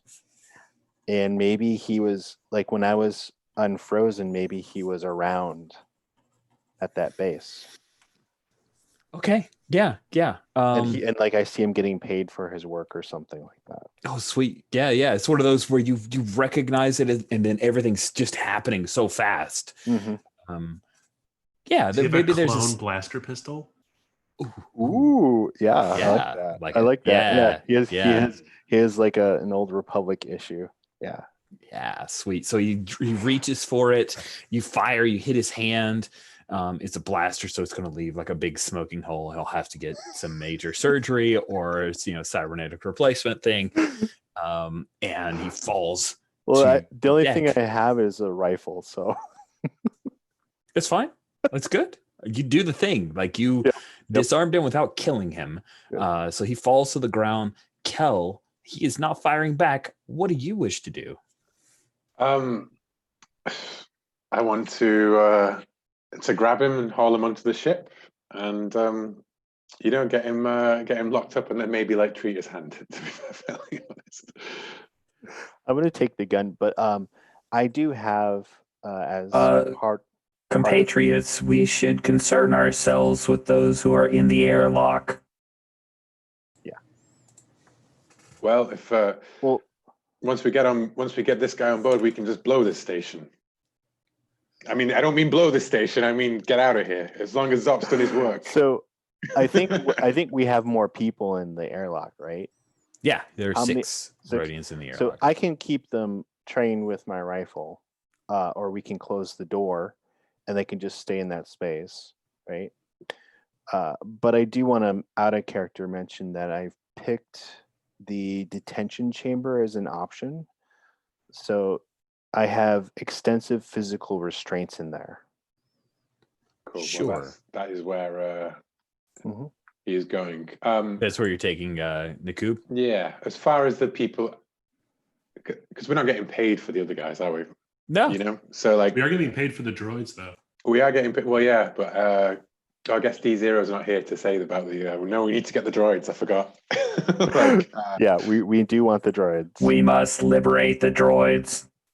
Yep. Well, how about I shove Nakub up in there and let's have a, like a turkey shoot, basically. What? Sweet. We cut right there. That's like the What? perfect. We have a turkey shoot. Sweet. So we cut to Zop and Wikipedia goes nuts. Turkeys, what? Okay. Space turkey, slurkey. Porgs.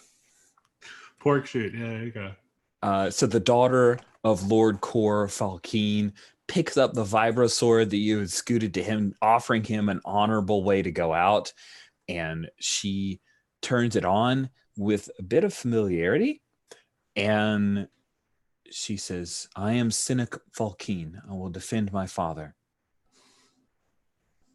And she falls into an easy fencing stance. Now, her fencing stance is that she has been trained in fencing.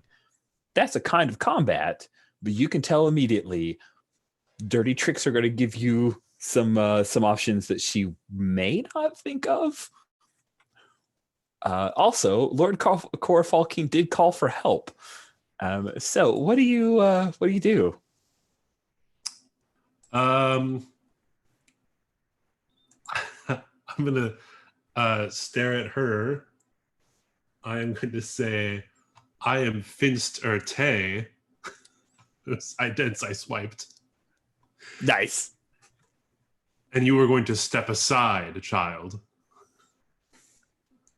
And she'll do kind of move forward, and she's putting you on the defensive. She's going to try to disarm you. All right, I'm going to kick some shubs. I'm probably going to go with my luck in case I don't really have to here. Just roll nice. Just to find out if I don't need to. Let's roll plus tough.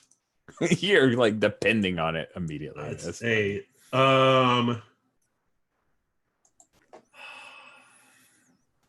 What is kick some shubs with an 8, 7 to 8? It is tough.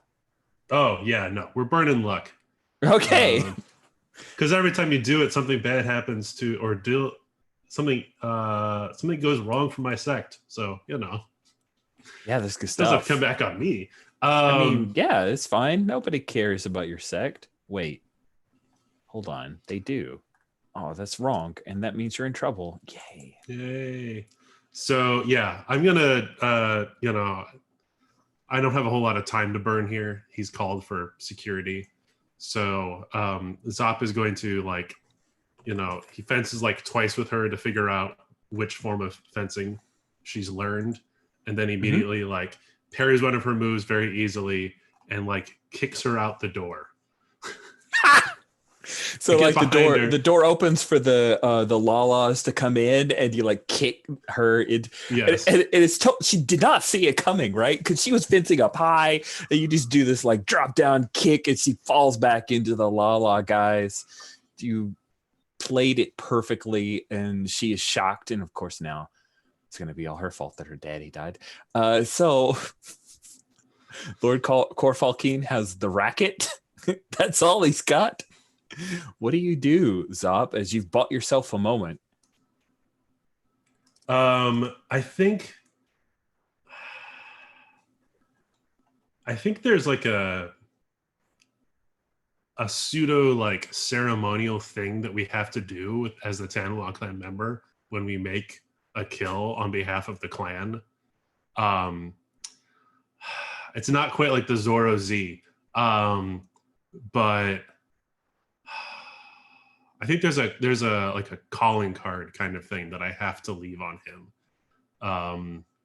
That's hot. It's And like he will recognize it, right? As you're advancing and you do whatever Right. symbol of the clan this is. He says, no,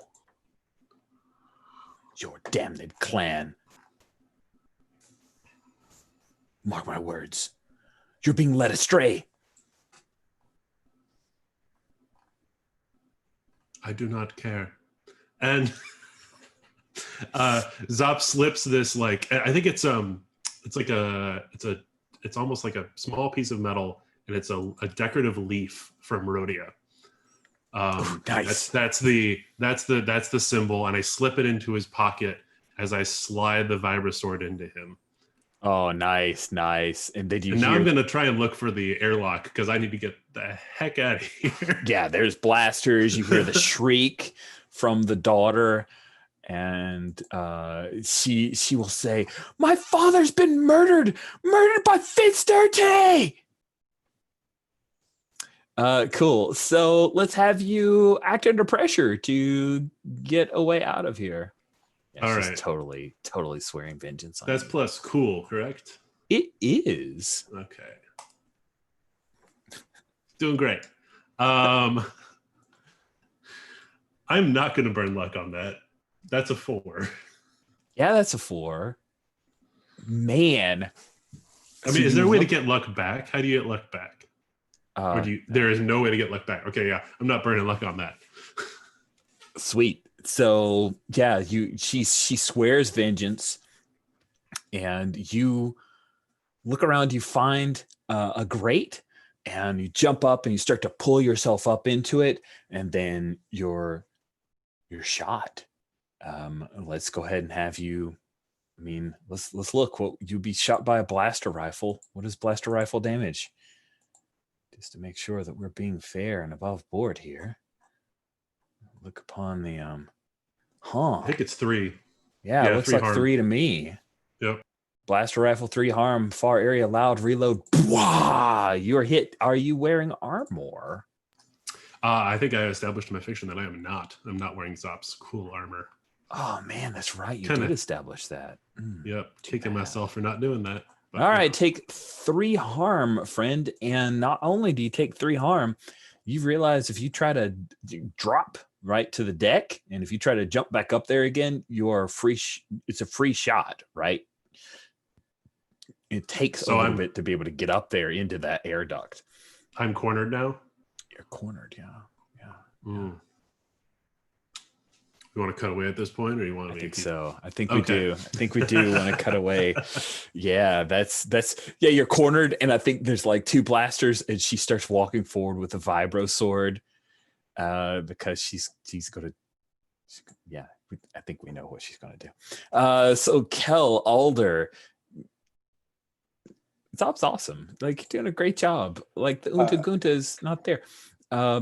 Sweet. I guess, as I said, that turkey shoot, we're looking at the door and the guns and everything, and then we're like, we could just wait for Zop and leave him in there until Zop gets here. He should be any second. Zop's really, really committed to the team. He's very efficient, and his professionalism is very high. I want to say, compatriots, I need to inform you that someone who appears very much like Zop Books is being broadcast on the security channel from the Lalas. What? Can we jam that? Yeah. Can we jam those communications with our ship? I mean, you want to use We some have tech the to try to do that? sensor array, don't we? I mean, you could try. Yeah. Let's see. Use some hell tech here. Yeah. All right. It's been a few years. I haven't gotten fully up to speed on this new sensor. You're like cracking your knuckles. Totally. I think my tech is it flat or is it minus? Oh, it's flat. Okay.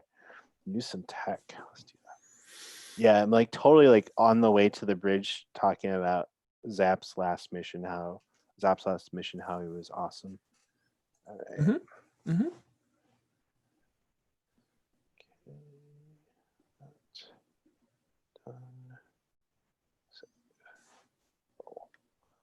Hey, you got a 7. On a 7 to 9, it works imperfectly. Choose your effect and a glitch. I'll Okay. decide on what effect the glitch has. Well, it does jam it. I Okay. think that's what I do want. Short I think it- duration, then? Like, is that a good glitch? Let's see. Yeah, I think it jams it with like a bunch of infomercials. Nice. Yeah, short duration. That seems fair. Cool. Yeah, we like flash to the control board of Port Jericho. We've got a couple guys going, "Hey, what's a pan-galactic gargle blaster, sir?" A poor rotisserie. Nice. Sweet. So as Alder jumps in and starts trying to work on jamming the frequencies to free up Zop, Kel, what are you doing? Kel is going to say, "Crap it," and grab his blaster rifle, and I think run off to go and try and pull Zop's Shebs out of the fire. Oh, that's hot. Yeah, and there's just enough, you know where to go, right? Because that's the Star Wars way, is not trying to figure out where he is. So with the two Lalas training blaster rifles on you, the daughter of the now murdered Lord Kor Falkeen, Cinna Falkeen, says, "We have a duel to finish." Did you And not those- learn your lesson the first time? She goes, "Oh, I have learned. I've learned that you are dishonorable scum."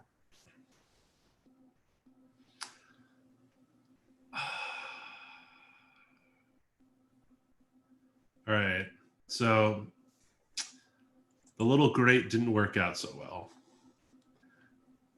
I've got 2 guards and her in between me and the door. Mm-hmm. Okay. Now, the one little like moment of opportunity is that the two the two richer merchants who are trying to blend in with the nobles, they're trying to skirt around the Lalas, and I'm like, "Please, can you just like let us through? Just like we just want to get out of your way." And so there's that possible opportunity. As one of the Lalas is like, fuck, kind of steps forward a little bit, but yeah, the new Lady Falkeen, Cinna Falkeen, is advancing on you, and she has murder in her eyes. She's very angry.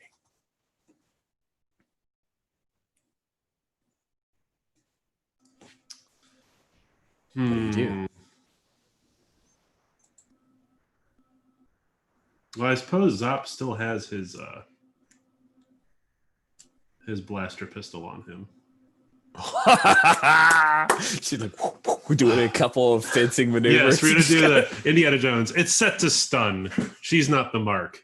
Yeah, so I'm gonna kick some Shebs, just to try to trick her once again, but shoot her with a stun blaster, and then I'll deal with the guards. Sweet. All right, so that's rolling plus tough. That's a 9. Ooh. It means you guys are going to inflict harm on each other. Yep. What is a harm on a vibro sword? 2 harm. 2. How? I Hey, think you're she in pain, gets buddy. me. Does that make me unstable? At what point do I become unstable? At 4 or more, it's unstable. It doesn't mean I'm you fall unstable. down. Exactly. It's going to be serious and unstable. Yeah, so I think it's a thing where she like stabs you, but she doesn't get major arteries or major organs like you did with Core, but she moves forward, lunges, and hits you in the side, and you barely move out of the way to where it would have been fatal. And then you shoot her. Is that what we do? With stun, it's the I know. blue You thing. define the Yeah. stun, but it's like a thing of there's this moment as she knows that she's angled her body to where you can't hit her with your sword. She thinks this was the perfect strike, and she's going to follow up, and then boom, you shoot her, and she falls to the ground, looking at it's like she's stunned, and she looks up at at maybe the ceiling, maybe you, before her eyes close, and she's out of it. And that's when one of the Lalas goes, we could shoot him now, right? Yeah, just Yeah, And and then blaster bolts start flying. yes. Kel Strazik is from behind. So let's have you kick some shebs, see if they notice you as you slip in. There's like that one human merchant who like sees you come running up and he's like, they're in there. And he tucks and kind of hugs the wall. Yeah. It's like the camera's following Kel as he runs down, and you just see that guy go swings around the corner. His young son, who he was hoping to hook up with, he like hides behind a leaf from one of the big trees there. And Kel, you come in and kick some sheb. Let's see you do it. I get a 7 on kick some shebs. Oh, nice. That's good-ish. Yeah, and that's exchange harm. And I do that with my blaster rifle, free harm, far area, loud. Oh, So damn. I guess that means I can like unleash a flurry of blasts at them. Blah, blah, blah, blah, blah. I think you take one of the guys out from behind. The other one turns, and instead of firing on Zop, he kind of shoots from the hip and hits you. You do have armor, though, right? I do. I have heavy armor, 2 armor.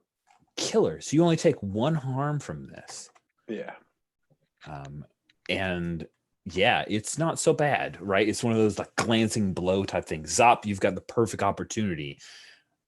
What do you do? I immediately move past the 2 guards who are. Oh well, one of them is still up. Yeah, one went to the ground. Like his buddy got shot. Okay. He's the one who asked if he should shoot now, and he like dropped down, shot from the hip. You're behind him, so you've got, I mean, effectively a free shot. Like, what do you do? I'm cool with like moving out of this. I just want to know: do you like stun him, kind of thing, or? Yeah, I'll stun him as well. We need to get out of here. This got way more messy than it needed to be. And I'll turn That's awesome. So, Kel, I would like to say that maybe when I blasted that guy, it wasn't one of the definitely dead ones. It was like the kind of like blast in the shoulder and rolled over, like out of the way, you know? Yeah, cool. In Star Wars, you either die immediately with blasters or you. And I'll just. I peek out the door. Oh, Kel! This does not look like the Unta Gunta, Kel, at all. What? You get the Unta Gunta? Of course. All right, let's blow. Nice. Sweet. So you guys take off. Well, did you get the droids, actually, as Hop was going to ask? Oh, hey, hold on. Let me ask a question just now, because I'm not objecting to it. It happened. I'm very happy about it. But seeing as how, well, you were docked, so I guess you just went out the other airlock, right? Okay. Yeah. Cool. So you just like popped out the other airlock. That's how Kel got out without releasing your. Yeah, they were in like a cargo lifty sort of, big enough to hold. I went through like the normal person. Sure. Perfect. Greg does raise a good point though. Is that like we have run past the droids? So, yes. Yeah. Does all the droids are still in there? Does Alder have a plan to deal with this while we're racing back to the ship? Well, he would have, if we don't need any of the other can't remember Rhodians or anything like that. Mm-hmm. I would just have them leave, right? Because we're not after them. If they're not leaving like peacefully, you'll take their weapons. Okay, so hold on. Mm-hmm. They have the droids. If they leave, they're taking the droids. Oh no, D-Zeros couldn't be very. I'm not. I was gonna suck the oxygen out of the room. Okay. Not to. I don't want to kill them. Uh-huh. I can shoot and stun them if nothing else. So you use some tech here because they're trying to slice their way through. Yeah. To give No, I don't want that. I'll try and incapacitate them. Right. You can also threaten them. You've got a ship's gun turret perhaps trained on them. I don't know that the cannon can the cannon actually. I don't think you shoot your own thing. I wouldn't imagine. I don't want us to shoot our own ship inside your own ship. I don't want to do that. Would probably be a bad choice. I imagine it's like. All right. If you require it, I can try a bank shot. No, that's okay. I got a 6, so I'm gonna mark experience. Oh, so you're just gonna miss? awesome. So I feel like I'm trying to work with the technology in the upgraded ship, and it doesn't quite go off as expected. I feel like you're right. Seeing as how you missed, yeah, you're working on, I'm going to draw out the action. Boom. And you see the indicator comes on for the interior doors sliding open. And Kel and Zop, you guys are headed back as there are now 6 really pissed off Rhodians with weapons on the Wraith. And where do you think Alder's working on this? You think you're like up in the cockpit? Where do you think I feel like I'm in near the cargo area. And Okay. I've got my rifle kind of leaning against the wall, and I've got that newly acquired pistol from their leader. And yeah, I don't think I immediately notice that this is happening. I'm like really into the work here. Nice. Cool. Then let's just go ahead and have you get shot. Okay. That's their first plan. Let's do it. Sweet. All right. Sweet. So they've got blaster rifle here, but I think the first person who fires on you is a guy with a heavy blaster pistol. So go ahead and take 2 harm. Alder, do you have any armor? I do not have any. I have armor, but it's fictional. It's not actual. Oh, it's okay. So it's stormtrooper armor. Well, it's clone armor, but obviously it's not It's not great. mechanically effective. Yeah, exactly. All right. Gotcha. So 2 harm coming your way. Got it. And you've been knocked to the ground. That hurts a lot. Oh.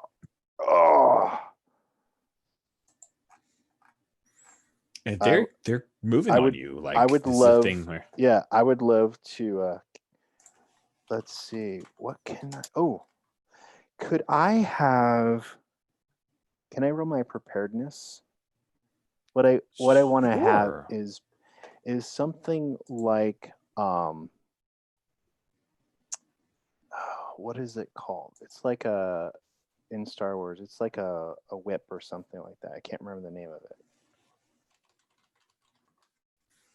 What?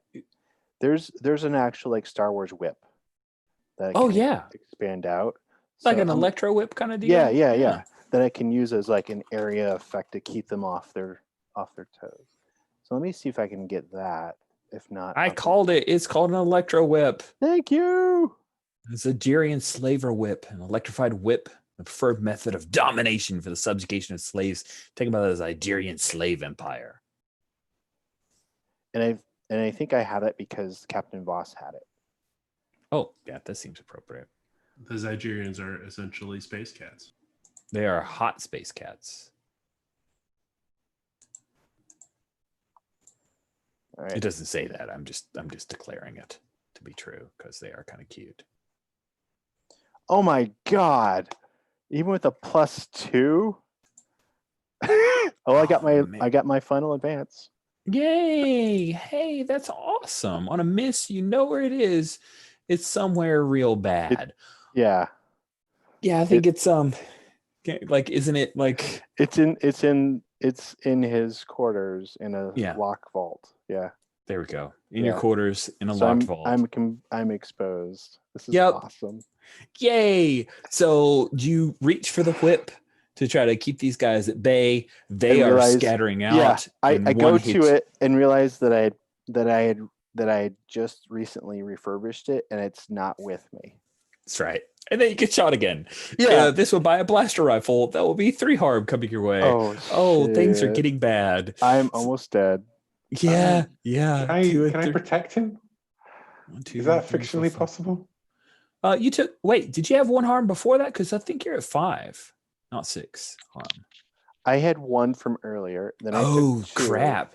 That's right. Yeah, because of the fight.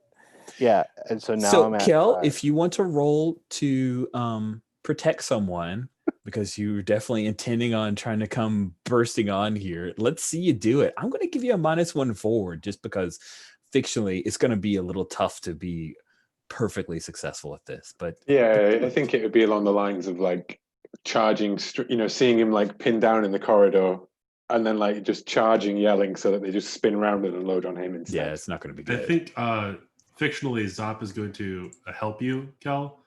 Ooh, you're helping with the protect someone. That's awesome.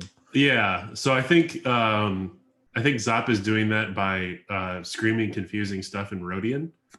Not Rhodian opera. Oh yes, even Rhodian better. opera. Zop is breaking out. He's bleeding. He remembers a Rhodian tragedy. He is a Rhodian and tragedy. begins belting those lines, and he tosses Kel like the weapon he needs or whatever. Oh, that looks sweet. So I'm rolling plus cool, right, to help out? Yes. Yeah. That's a 6. But Yeah?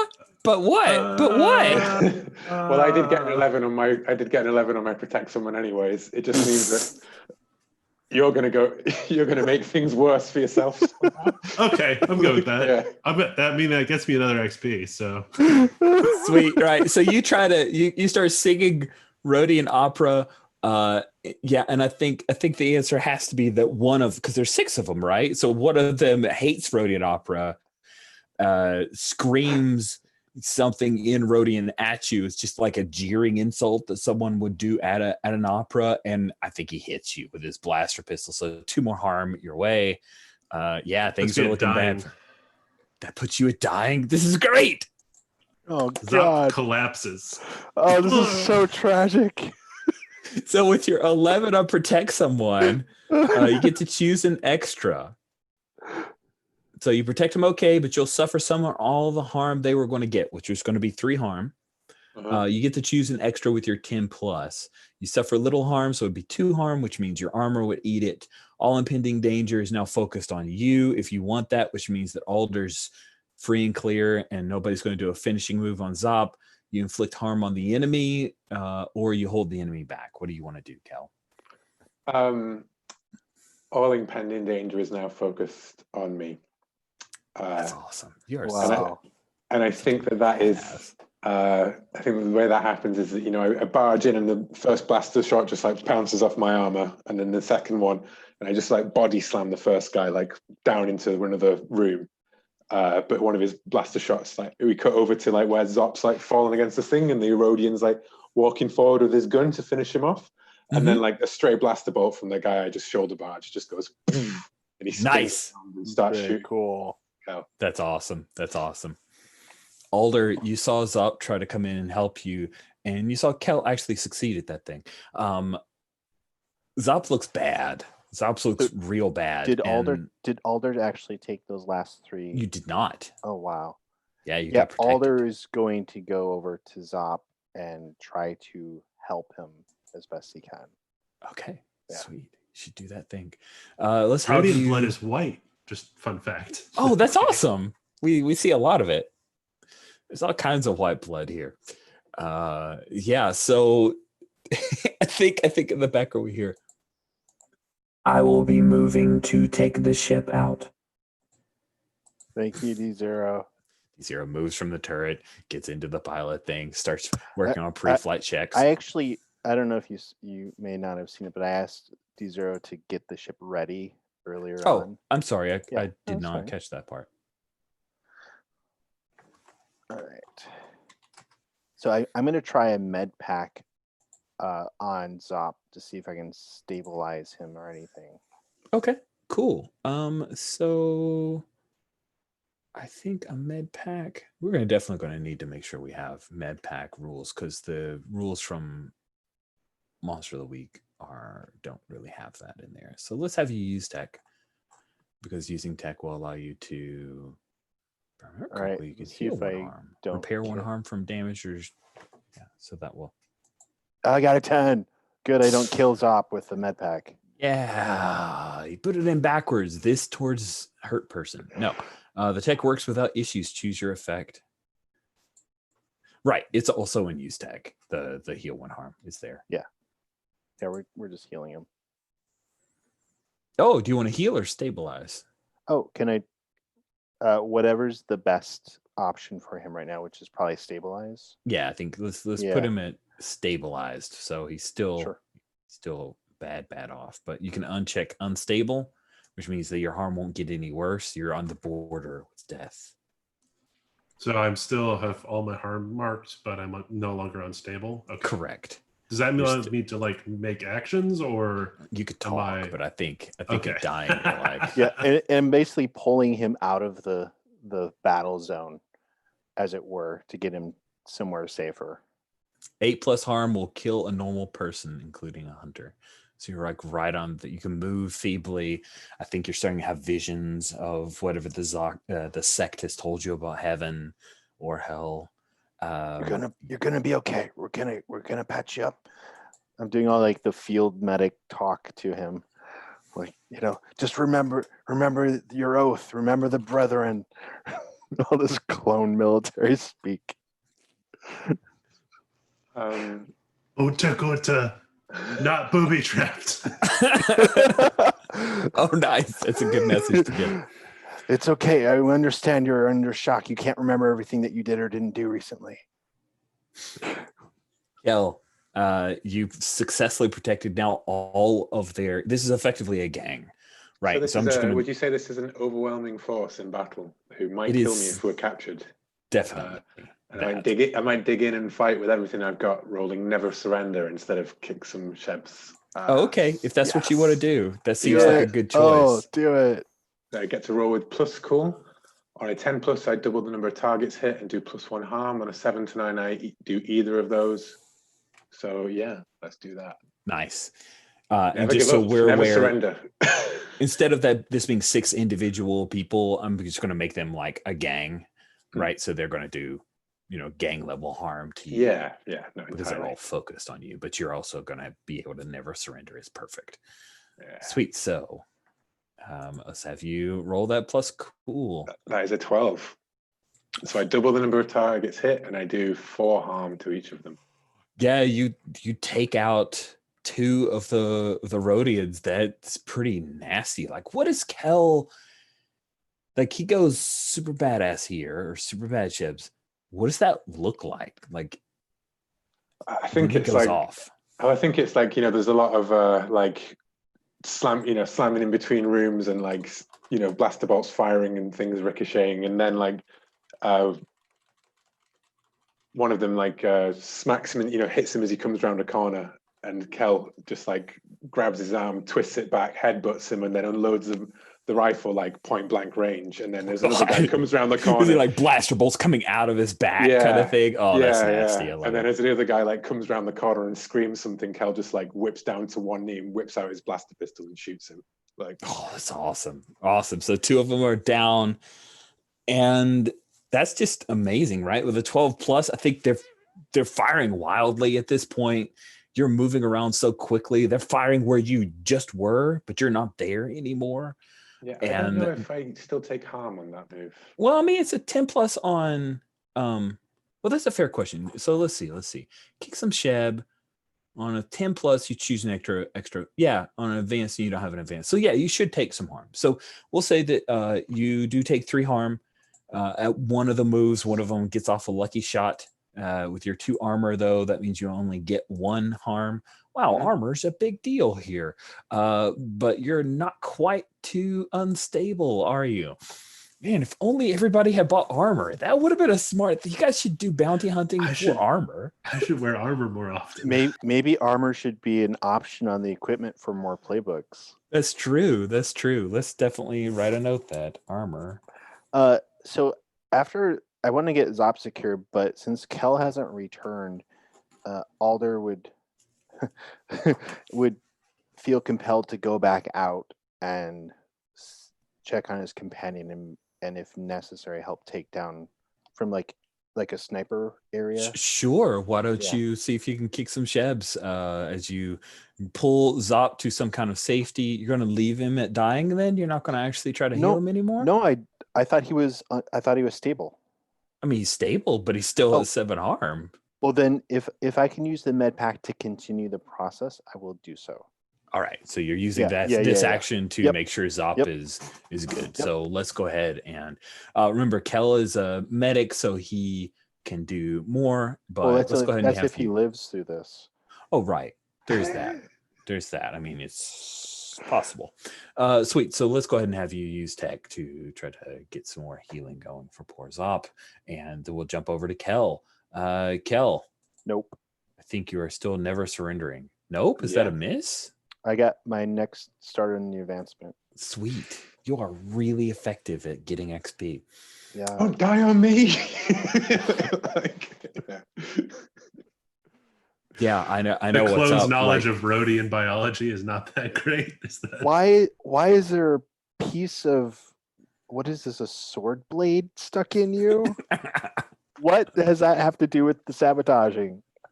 Sweet. And I think it's a thing of you start to do that, but then you get knocked back because the Wraith pops up and she starts to take off. She's actually heading out into space at this point.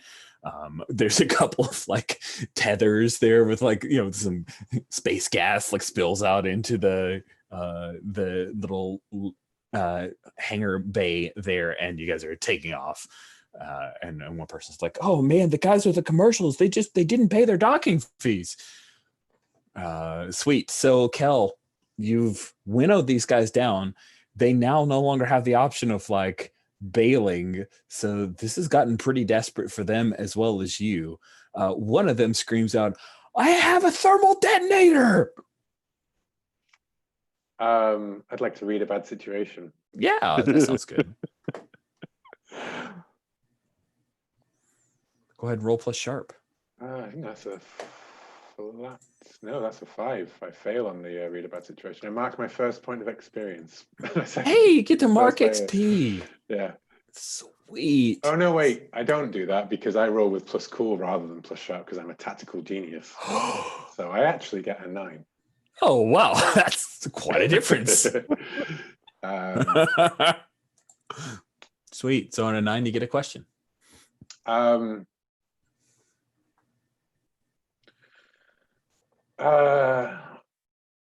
What's the biggest threat? Guy with thermal detonator wasn't lying. He wasn't lying. He has got a thermal detonator. And he's popped it, which means that if he gets shot and he lets go of it, blood all. It's one of those, I can't remember what they're called. Dead man's switch. That's dead man's switch, yeah. Yeah, he's got a dead man's switch thermal detonator. And at this point, he's like, all my buddies are going to die, probably, but we're going to take these guys out too. So can we vent part of the ship? Well, that's what I'm about to say. Yeah, we're in a cargo. We're in one of the cargo bays. Exactly. With like the fights, we can always go back and pick up the droids. It's true. You're not wrong. Oh, I think maybe we're in a different cargo bay. Maybe this is filled with like just random junk kind of things. Like Rhodian jelly. You're not going to deprive me of that tasty. Oh yes, it's the Rhodian jelly. It's the Rhodian jelly stockpile. Okay, if you want to try to use tech. Yeah, I would like to. Would I get the +1 ongoing because I know that he's? Yeah, you're acting on it. I think so. Cool. Then I will. It's kind of a like perpendicular way, but I'm good with it. Yeah. I got a -1 in tech, so. Well, it's a 4. You know what? I'm going to spend my first luck on this. Oh, let me go and look at what the luck happens when Kel Trazik does luck. When you spend a point of luck, the next mission from the agency comes with lots of red tape. Lots. And that's the agency, not your guild house. That's going to be awesome. Yeah. Oh, I love that. That's so good. That's so good. Next mission, red tape. And I think like I would like to I'd be stood next to like an airlock control, like the bay control, and I lean over and I like fire so that he dives out of the way of the blaster right in front of like the cargo bay door, and I just hit it just as the ship like is coming out of the hangar, so he just falls back into the hangar, and I think then it cuts down to as he drops the grenade and it rolls in front of him on the deck. Sweet. Yeah, and then like everything gets sucked out of like, meep meep meep meep, and the doors open up and then compatriots, someone is venting our ship to space. I of course will be unharmed.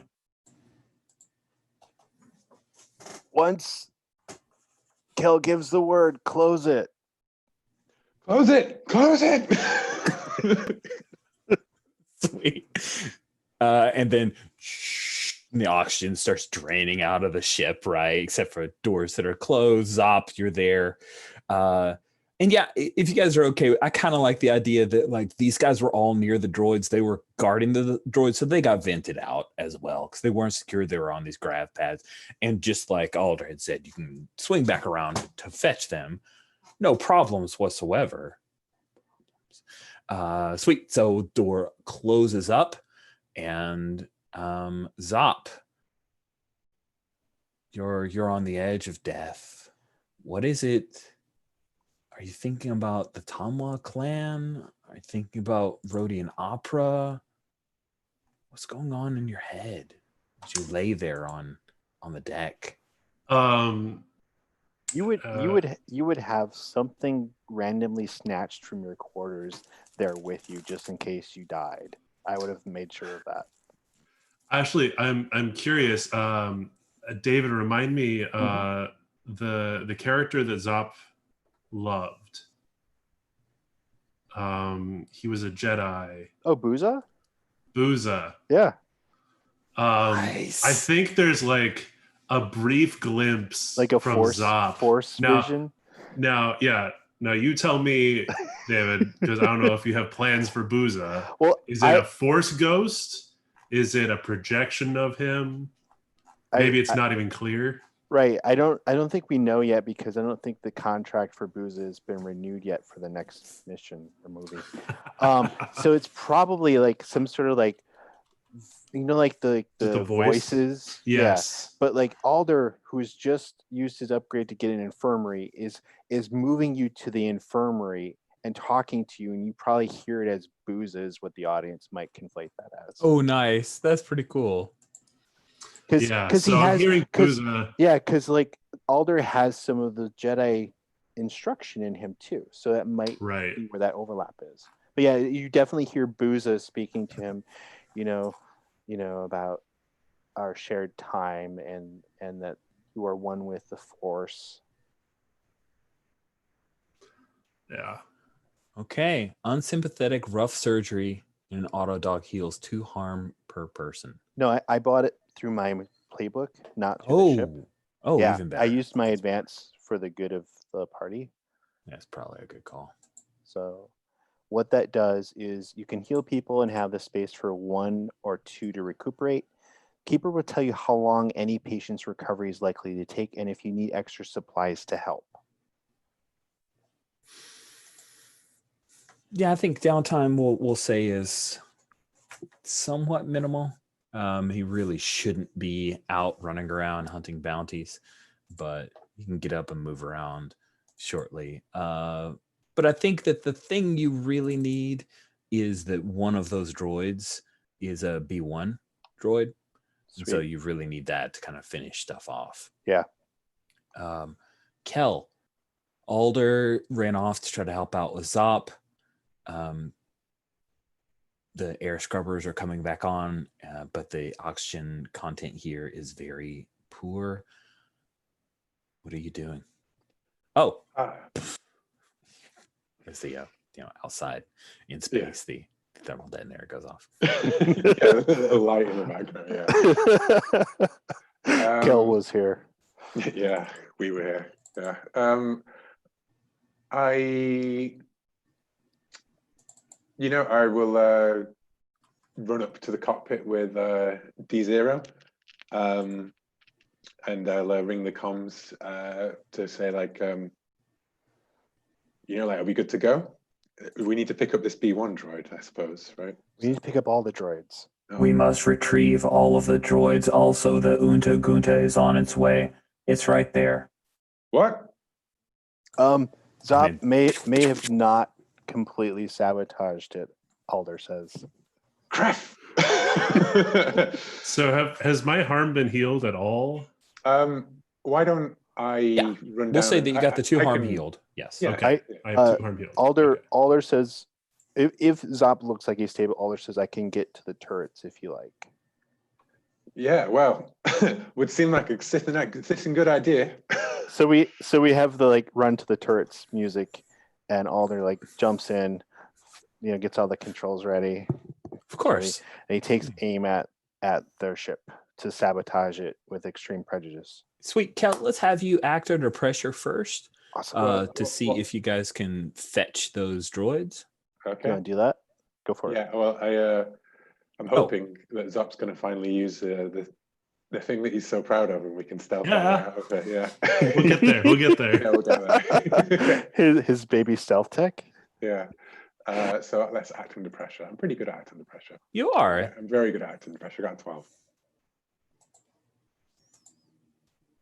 You got a 12? That's hot. You never name your thing, so I like always look down and I'm like, wait, did he just roll or did he already roll? I'm confused. No, I can't be bothered typing it all in. I'm lazy. You're like typing up notes. Can't be bothered.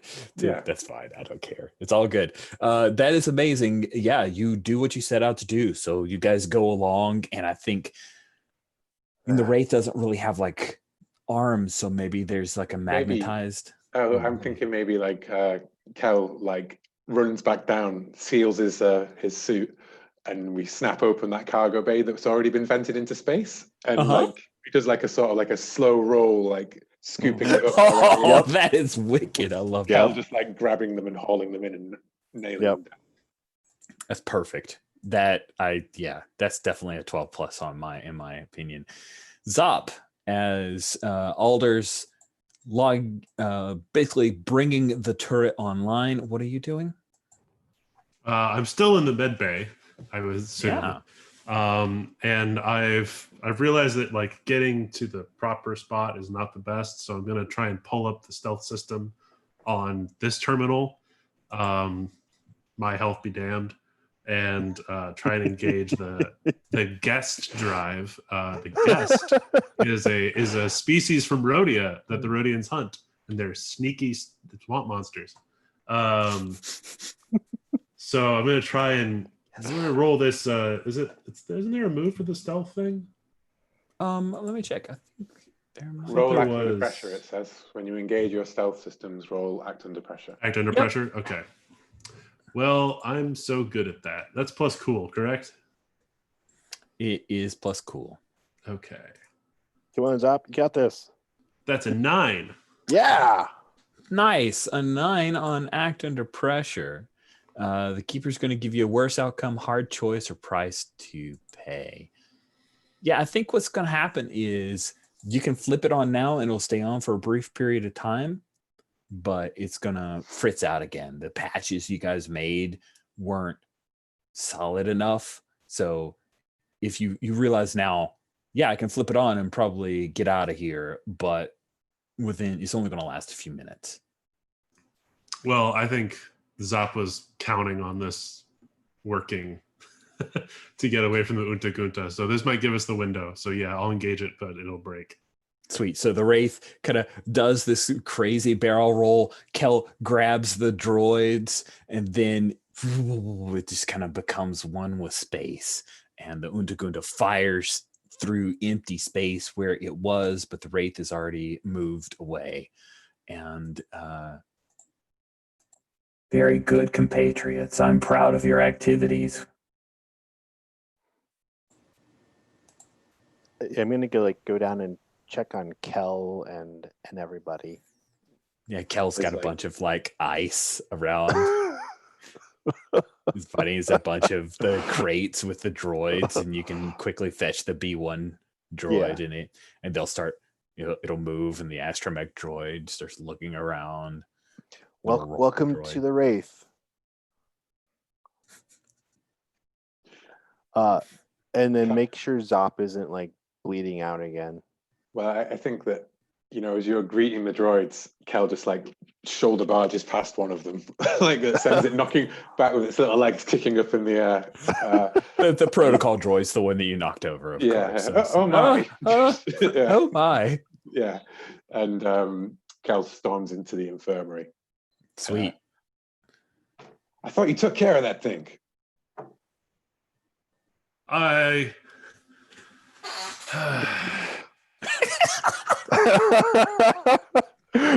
Do you There were pass? more important matters than taking care of the Untagunta. Yeah. Well, maybe there was more important things than pulling your shebs out of the fire. I've told you this, Kel. There's a bigger picture here, and you refuse to see it. Walks out, disgusted. So then Poodoo. Alder like probably sees Kel walk out disgusted and walks into the infirmary, sees that Zop is okay, says, "So could you please explain to me in like kind of officer fashion what the situation is with the Rhodian ship that you were supposed to sabotage?"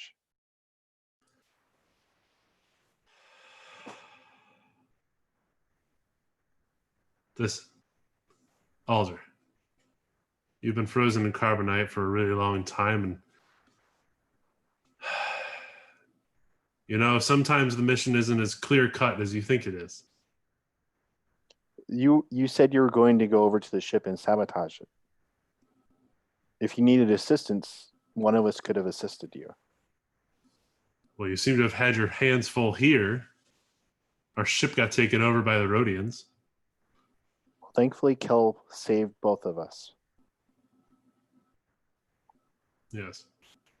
I think if you're going to remain a member of this crew, if you're going to go on a different mission, you'd at least give us the courtesy of letting us know so that we could pick up the slack and make sure the job got done. He doesn't say it with any malice, just kind of like just this flat. this is what I would expect from things. But yeah, I'm going to bring the B1 droid over and make sure that Zop isn't dying. So just we'll see you later in the mess.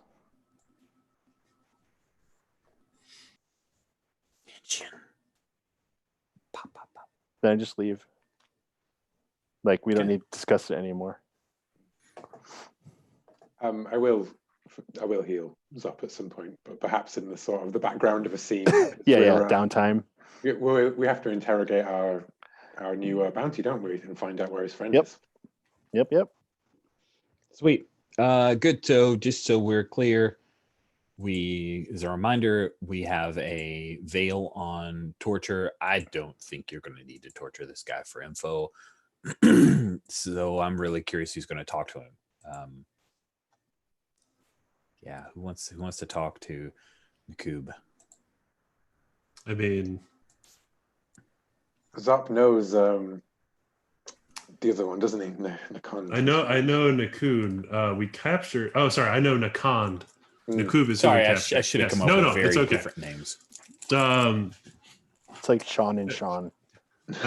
Here's a question. Did we like space Nakand? Nope. He was not. No. on Okay. That crew. No. They're on the Utagunta. Okay. You don't. What do we that. need to even interrogate Nakub about? Like, We we're don't here for the actually- droids. We don't actually know where Nakon is. Right. I When assume you came, one. Yeah. Well, when We you came for came both of them. into space, you're supposed to take out both of them. You had your tracking fob told you that Nakon was on this space station on the Jericho. Oh, only one of the two went off? Correct. Yes. Only Oh, one of the two. okay. Yeah, in that case, Because I was wondering if you wanted to like exploit the fact that you know one of Yeah. them. You know, like even if it's not this one, it's not completely just like you tell us where your friend is. It's kind of like, you know, the clan has eyes on him or whatever. Like, right. Yeah. I think Zop is like bandaged, obviously. Maybe he put his armor on, but it's so obvious that he's like bandaged together. And he opens up the detention chamber, right? And Nakub is in his restraints. Well, Nakub, not so glamorous when you're not aboard the Untagunta, huh?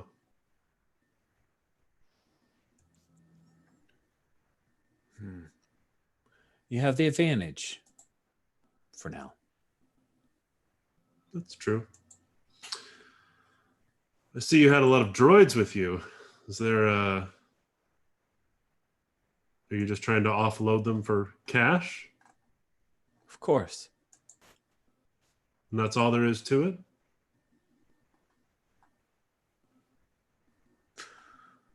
That's all there is to it. Hmm. How Nakand has fallen. A droid salesperson.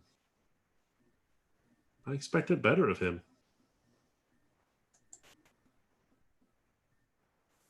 Well, you evidently expected better too. You left the ship. So, I guess you don't have to worry about that. On the contrary, Nakub, your bounty is much smaller than his. His eyes narrow. He's not pleased by this. I mean, what does the guild want with a droid salesman? But Nakand, well, no, If you I don't want know to if you trade up, noticed, is but that what you're I- offering? I have some sway here in this crew. I might be able to convince them that, for some information. I mean, you see, there's only the one spot to hold someone. Let's see if you can manipulate him. Yeah, because I'm definitely not letting him go. Heck, Jency really didn't even care if he was alive. So, Dude, he did not. I'm not great at manipulating. That's charm, right?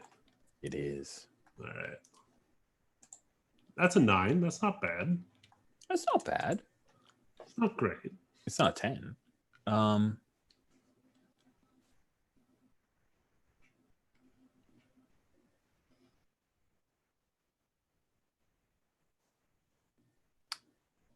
I'll tell you where he went.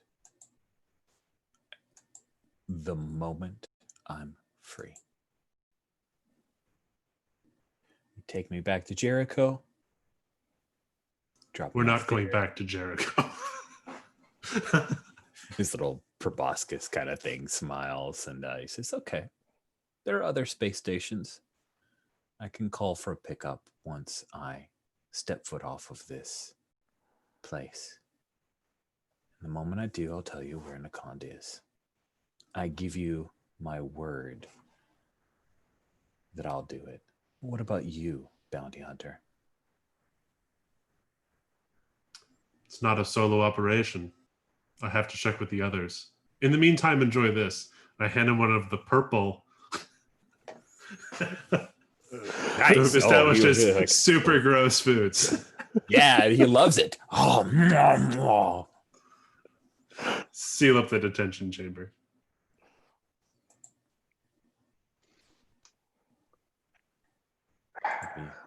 I don't think trusting a Rhodian's word is a good idea.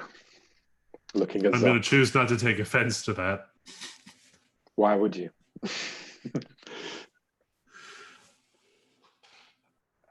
I don't know. We could maybe we could bug his comlink or something before we let him go. Hmm. That way we don't have to just trust the bounty to turn in the other guy. But the deal was to take both these guys off the table. Alive, right? Well, they wanted him dead, but the guild wants him alive. And I Who don't do know we- about you. We work for the guild. Yeah, we work for the guild, but we're still supposed to bring him back. I feel it. If we want to turn this one in, we could probably track down the other one fairly easily. The Koob is, well, careless. Nakan will not be as easy to find. Well, how about we let him go and we just see where he runs to? From my understanding, he will not run back to Nakan, but I suppose it is possible. Hey, if he tells us where Nakand is, maybe we don't even need to follow him. But we'll only be getting half our bounty. I believe the bounty was, well, We'll get double for the the droids, droids. and Yes. but we won't get the. Right. We will have not fulfilled the we'll take a penalty on the payout. Mhm. I I don't can think see what I can do to track him. I don't think the droids are going to be turned in. No, they're not.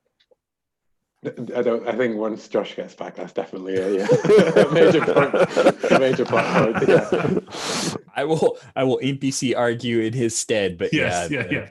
Yeah. No, I'm So- definitely not going to go there until Josh is back. But yeah, I think Zop is definitely going to argue the opposite of that. Zop wants to get paid. He got shot up a lot for these droids. Yeah. It So was a lot to me. let's get paid by taking this guy back, and we'll find Nakuba our own way, or Nakonda our own way. Sorry.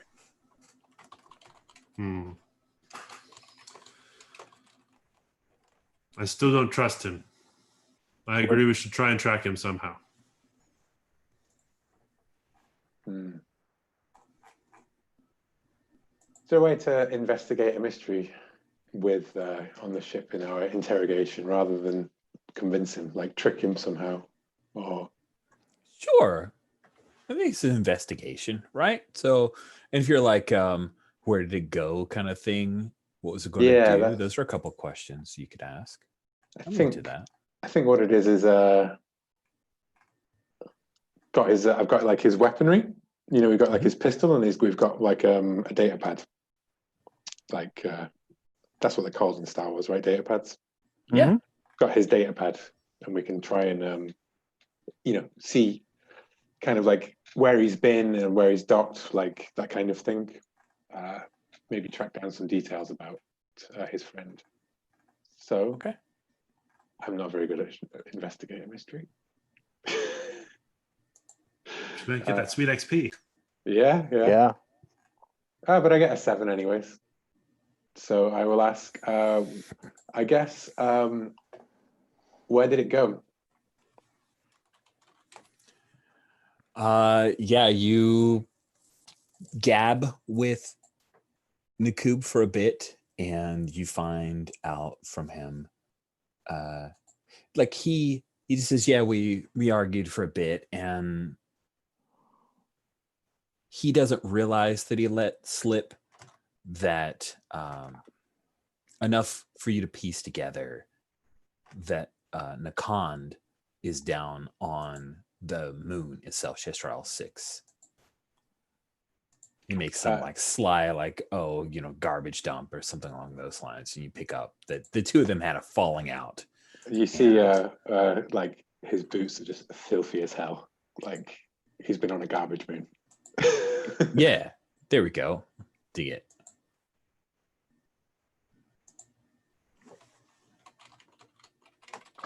Well, should we go get him? That's what they pay us the big credits for. You in, Zop? Of course. Maybe Zop should stay here and help provide guidance. Nah. I think I want Zop exactly where I can see him for now. Come on, Zop, let's get you patched up.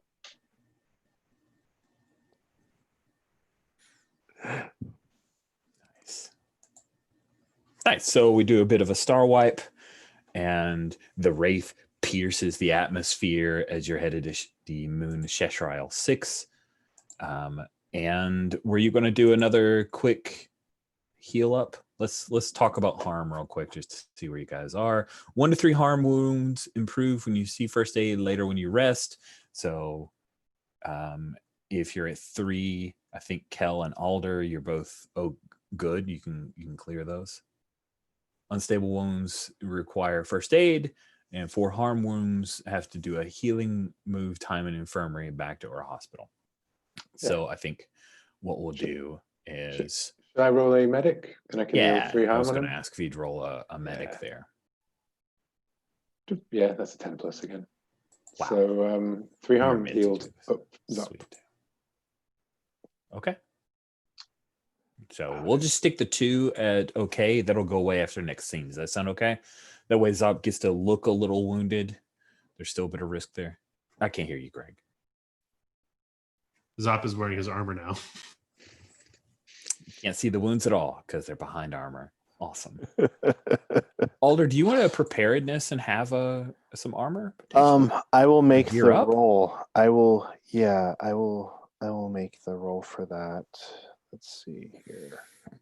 Would you make preparedness or gear up? for this? Preparedness is for unusual stuff, right? And I don't think this is unusual or rare, so I think you can So- gear up. Yeah. So plus tech. All right.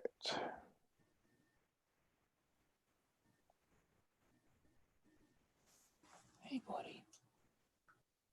I don't please. Sorry, Beaker came in, all excited. Yay. Sweet. So with cost. All right. What would be a good cost for that, Rich? Okay, we can either say you had to use one of the, well, it's not really a resource the guild has, but I imagine if you kind of relied upon the guild for that, which means that it could, if you keep doing it, could affect your payout. Sure. Or it could be a thing you had to trade for. Maybe you had to give up that whip. Sure. That's fine. No, there's 2 different options. Oh, I think I'll go with the guild thing. Okay, cool. Yeah. So we got to keep a resource used. Awesome. Is this 1 or 2 level armor? Since you went for resources, I'm cool with saying level 2 armor. Okay. Just like everybody else. You guys are all armored up. And I think looking at time, it might be good if we see the Wraith coming in, piercing the atmosphere. This planet, like, you know how there's a color scheme for most of the Star Wars planets? I think that just because of the idea of waste and everything, it's like a goldenrod, right? Like there's this like weird yellow goop and all these huge bubbles like pop up. This kind of like pus, like is kind of the smell of this place. It is foul. And as you guys are coming down into the atmosphere, the fob pops up, and all of a sudden you see 4 speeder bikes, like 4 swoops, like zip across, and you realize, oh, one of those is Nakand, and we'll cut right there with our cliffhanger. Awesome. With them taking off and trying to fly away from the Wraith. So let's do our quick bit of end session stuff. I guess we don't do payment because you're going for your second one, so we'll just do end of session. Did you conclude the current hunt? I'm going to say you concluded one half of it, right? Because that seems unfair. So you conclude the hunt for Nakub.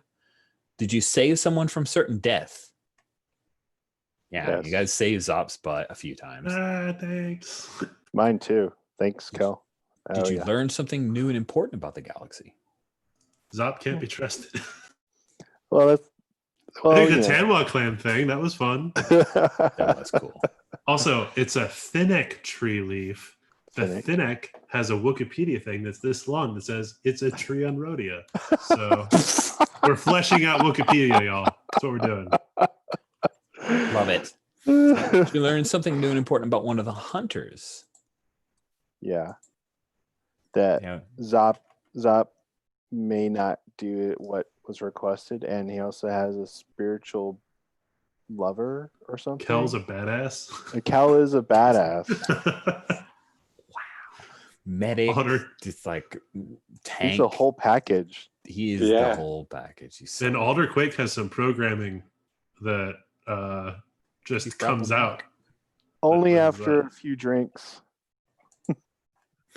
Sweet. Good. So that's 3 or 4 answers. You guys get to mark 2 XP. Sweet. And with our remaining time, let's do some stars and wishes. We start with wishes so we can end with stars. Wishes, again, I'll stipulate the like healing and harm stuff.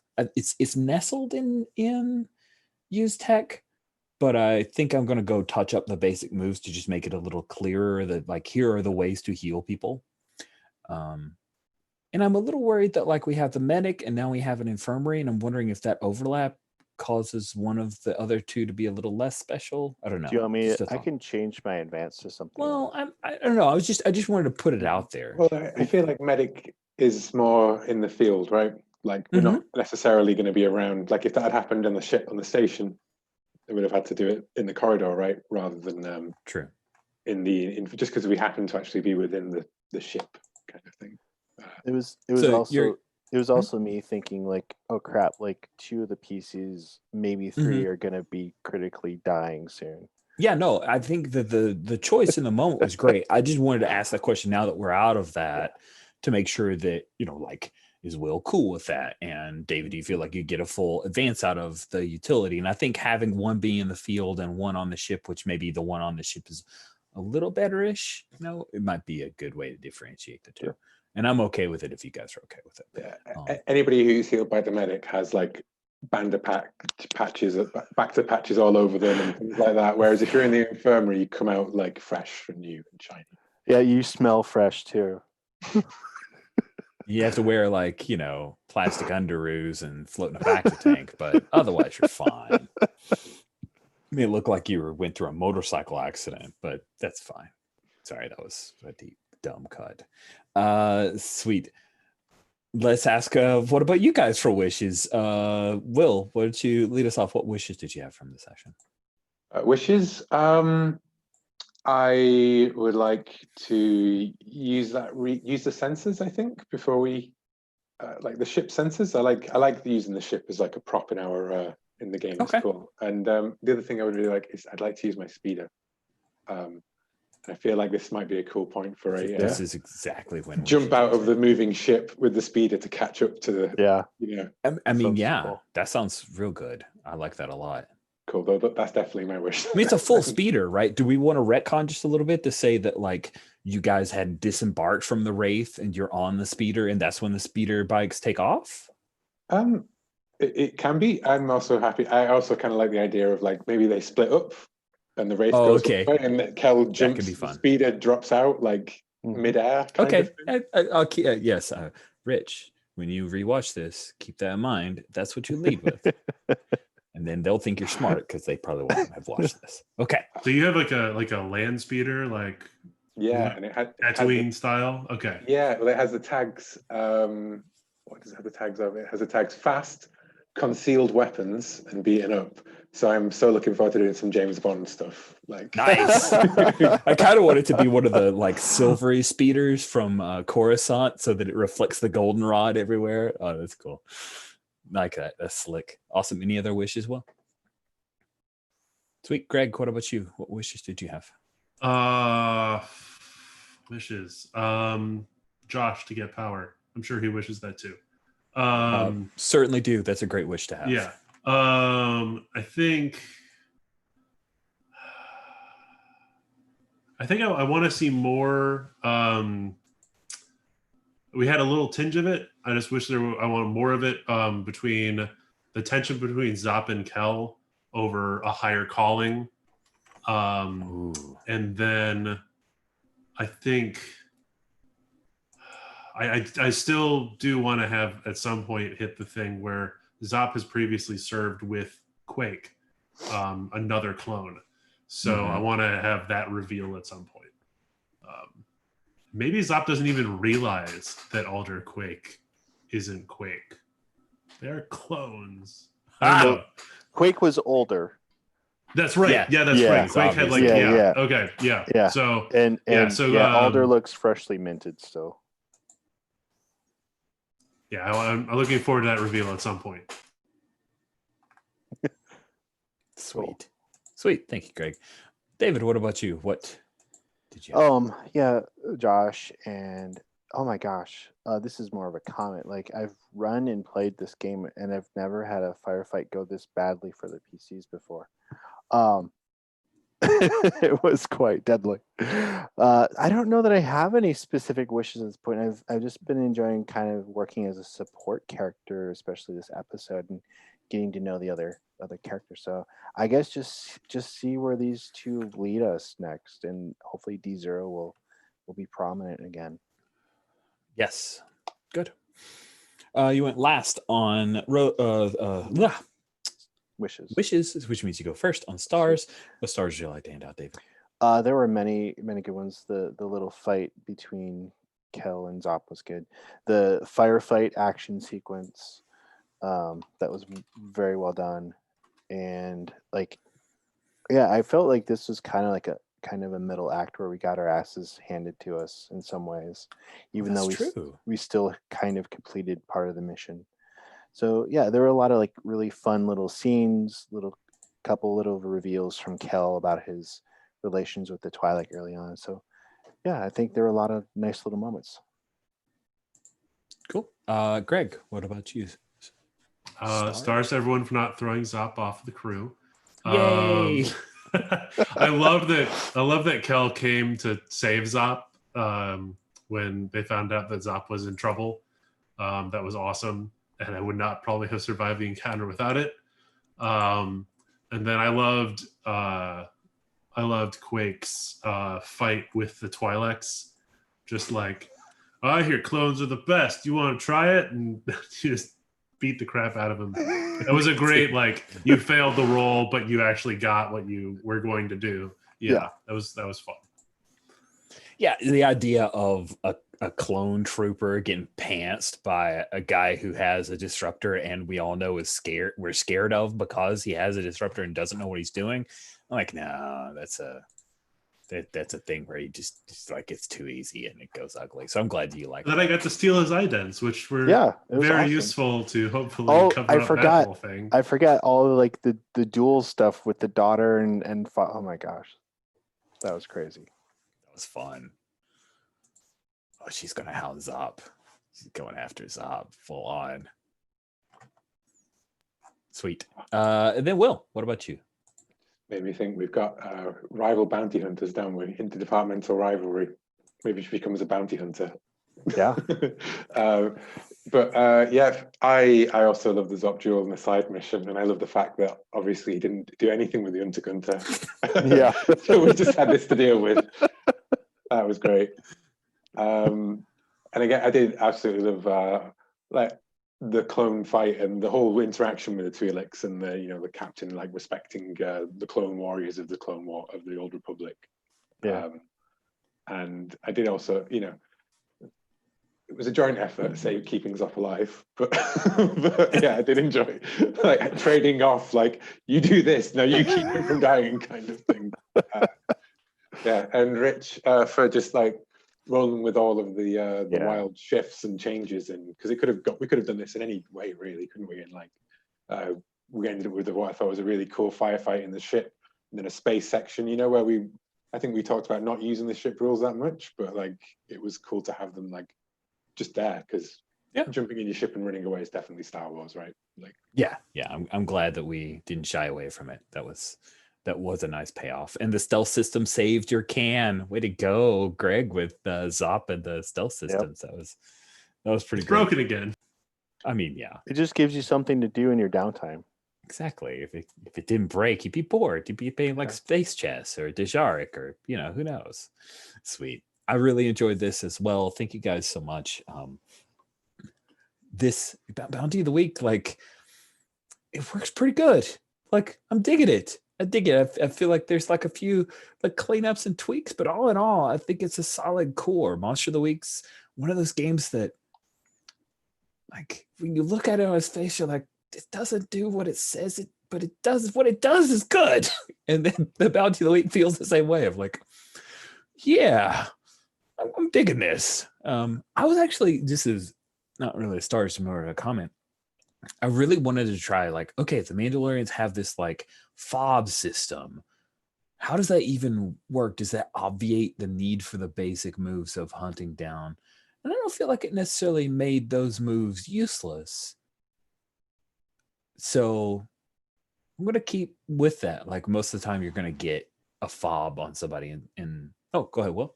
Well, it's like in the TV show, right? Like they have the fobs, but they still just don't walk straight up to it. Apart from when they do walk straight up to it. I mean, like, why the Imperials don't just use the fobs themselves and send a Star Destroyer? It's a fictional thing, right? Yeah, It's so like, yeah, because like it comes up at odd moments. Like they don't power game it, so it's really this weird thing that kind of helps you as the audience to say, yeah, they found their target, but like it's really weird. Often for like when in the Mandalorian the one sniper person gets killed, right? Yeah. It's to know that there is a bounty on somebody. Yep. Like it really has no further purpose than that. It beeps faster when you get closer to somebody. It doesn't tell you where they are. yeah. Tells you if they're on their planet, more or less, I think is what it does. But like it kind of I don't know. At the risk of going too deep, there was this the Mandalorian had taken, for lack of a better term, baby Yoda to the village, right? And then another one showed up with tracking fobs. So I do think it like gives you some directional. But yeah, I'm like, that's the least interesting part of being a badass bounty hunter anyway, is, so I'm gonna finding the bounty can be interesting, but it's not interesting if it's just follow a dot, a beep, right? Yeah, but like right, bringing us into the system and bringing us to the station or to the thing. I feel like it can be as high level or as low level as you think is like cool. You know what I mean? Like, yeah, maybe it's the whole system you got to work out. Maybe it's just this one little village on the middle of nowhere with tribal whatever. I feel like the fob, if you have the fob and you've made some sort of success roll, it beeps, right? Yeah, into that. Where did it really, go? It doesn't like mechanically, substitute for the move or anything like that. It adds to the move, or it's a result of the move. Yeah. Okay, that's cool. I think that's a good. Did everybody get enough to have an advance? I don't think Kel did, right? Are you still sitting at 3 XP after 2 sessions? Yeah, because I failed one. Yeah, okay. I'll take the XP. Take an advance, like clear out your experience and take an advance, because that's just 2 whole sessions of a 4-session thing. You don't get any advances. That's because he's so damn awesome. I mean, stop being successful. Roll Maximized terribly. Cool. Yeah, you got to take a few blasters to the face, man. You do have a few moves that like let you lean on your cool more than anybody else, and that's probably a factor of like you're already good at stuff. But I want to see an advance from the veteran anyway. So let's just do that thing. You guys okay? Like I haven't chapped anybody's shebs about that, right? We're good. Okay, good. So I think everybody else got one. Awesome. I'm gonna go ahead and stop the stream. We'll see you guys next week. All right.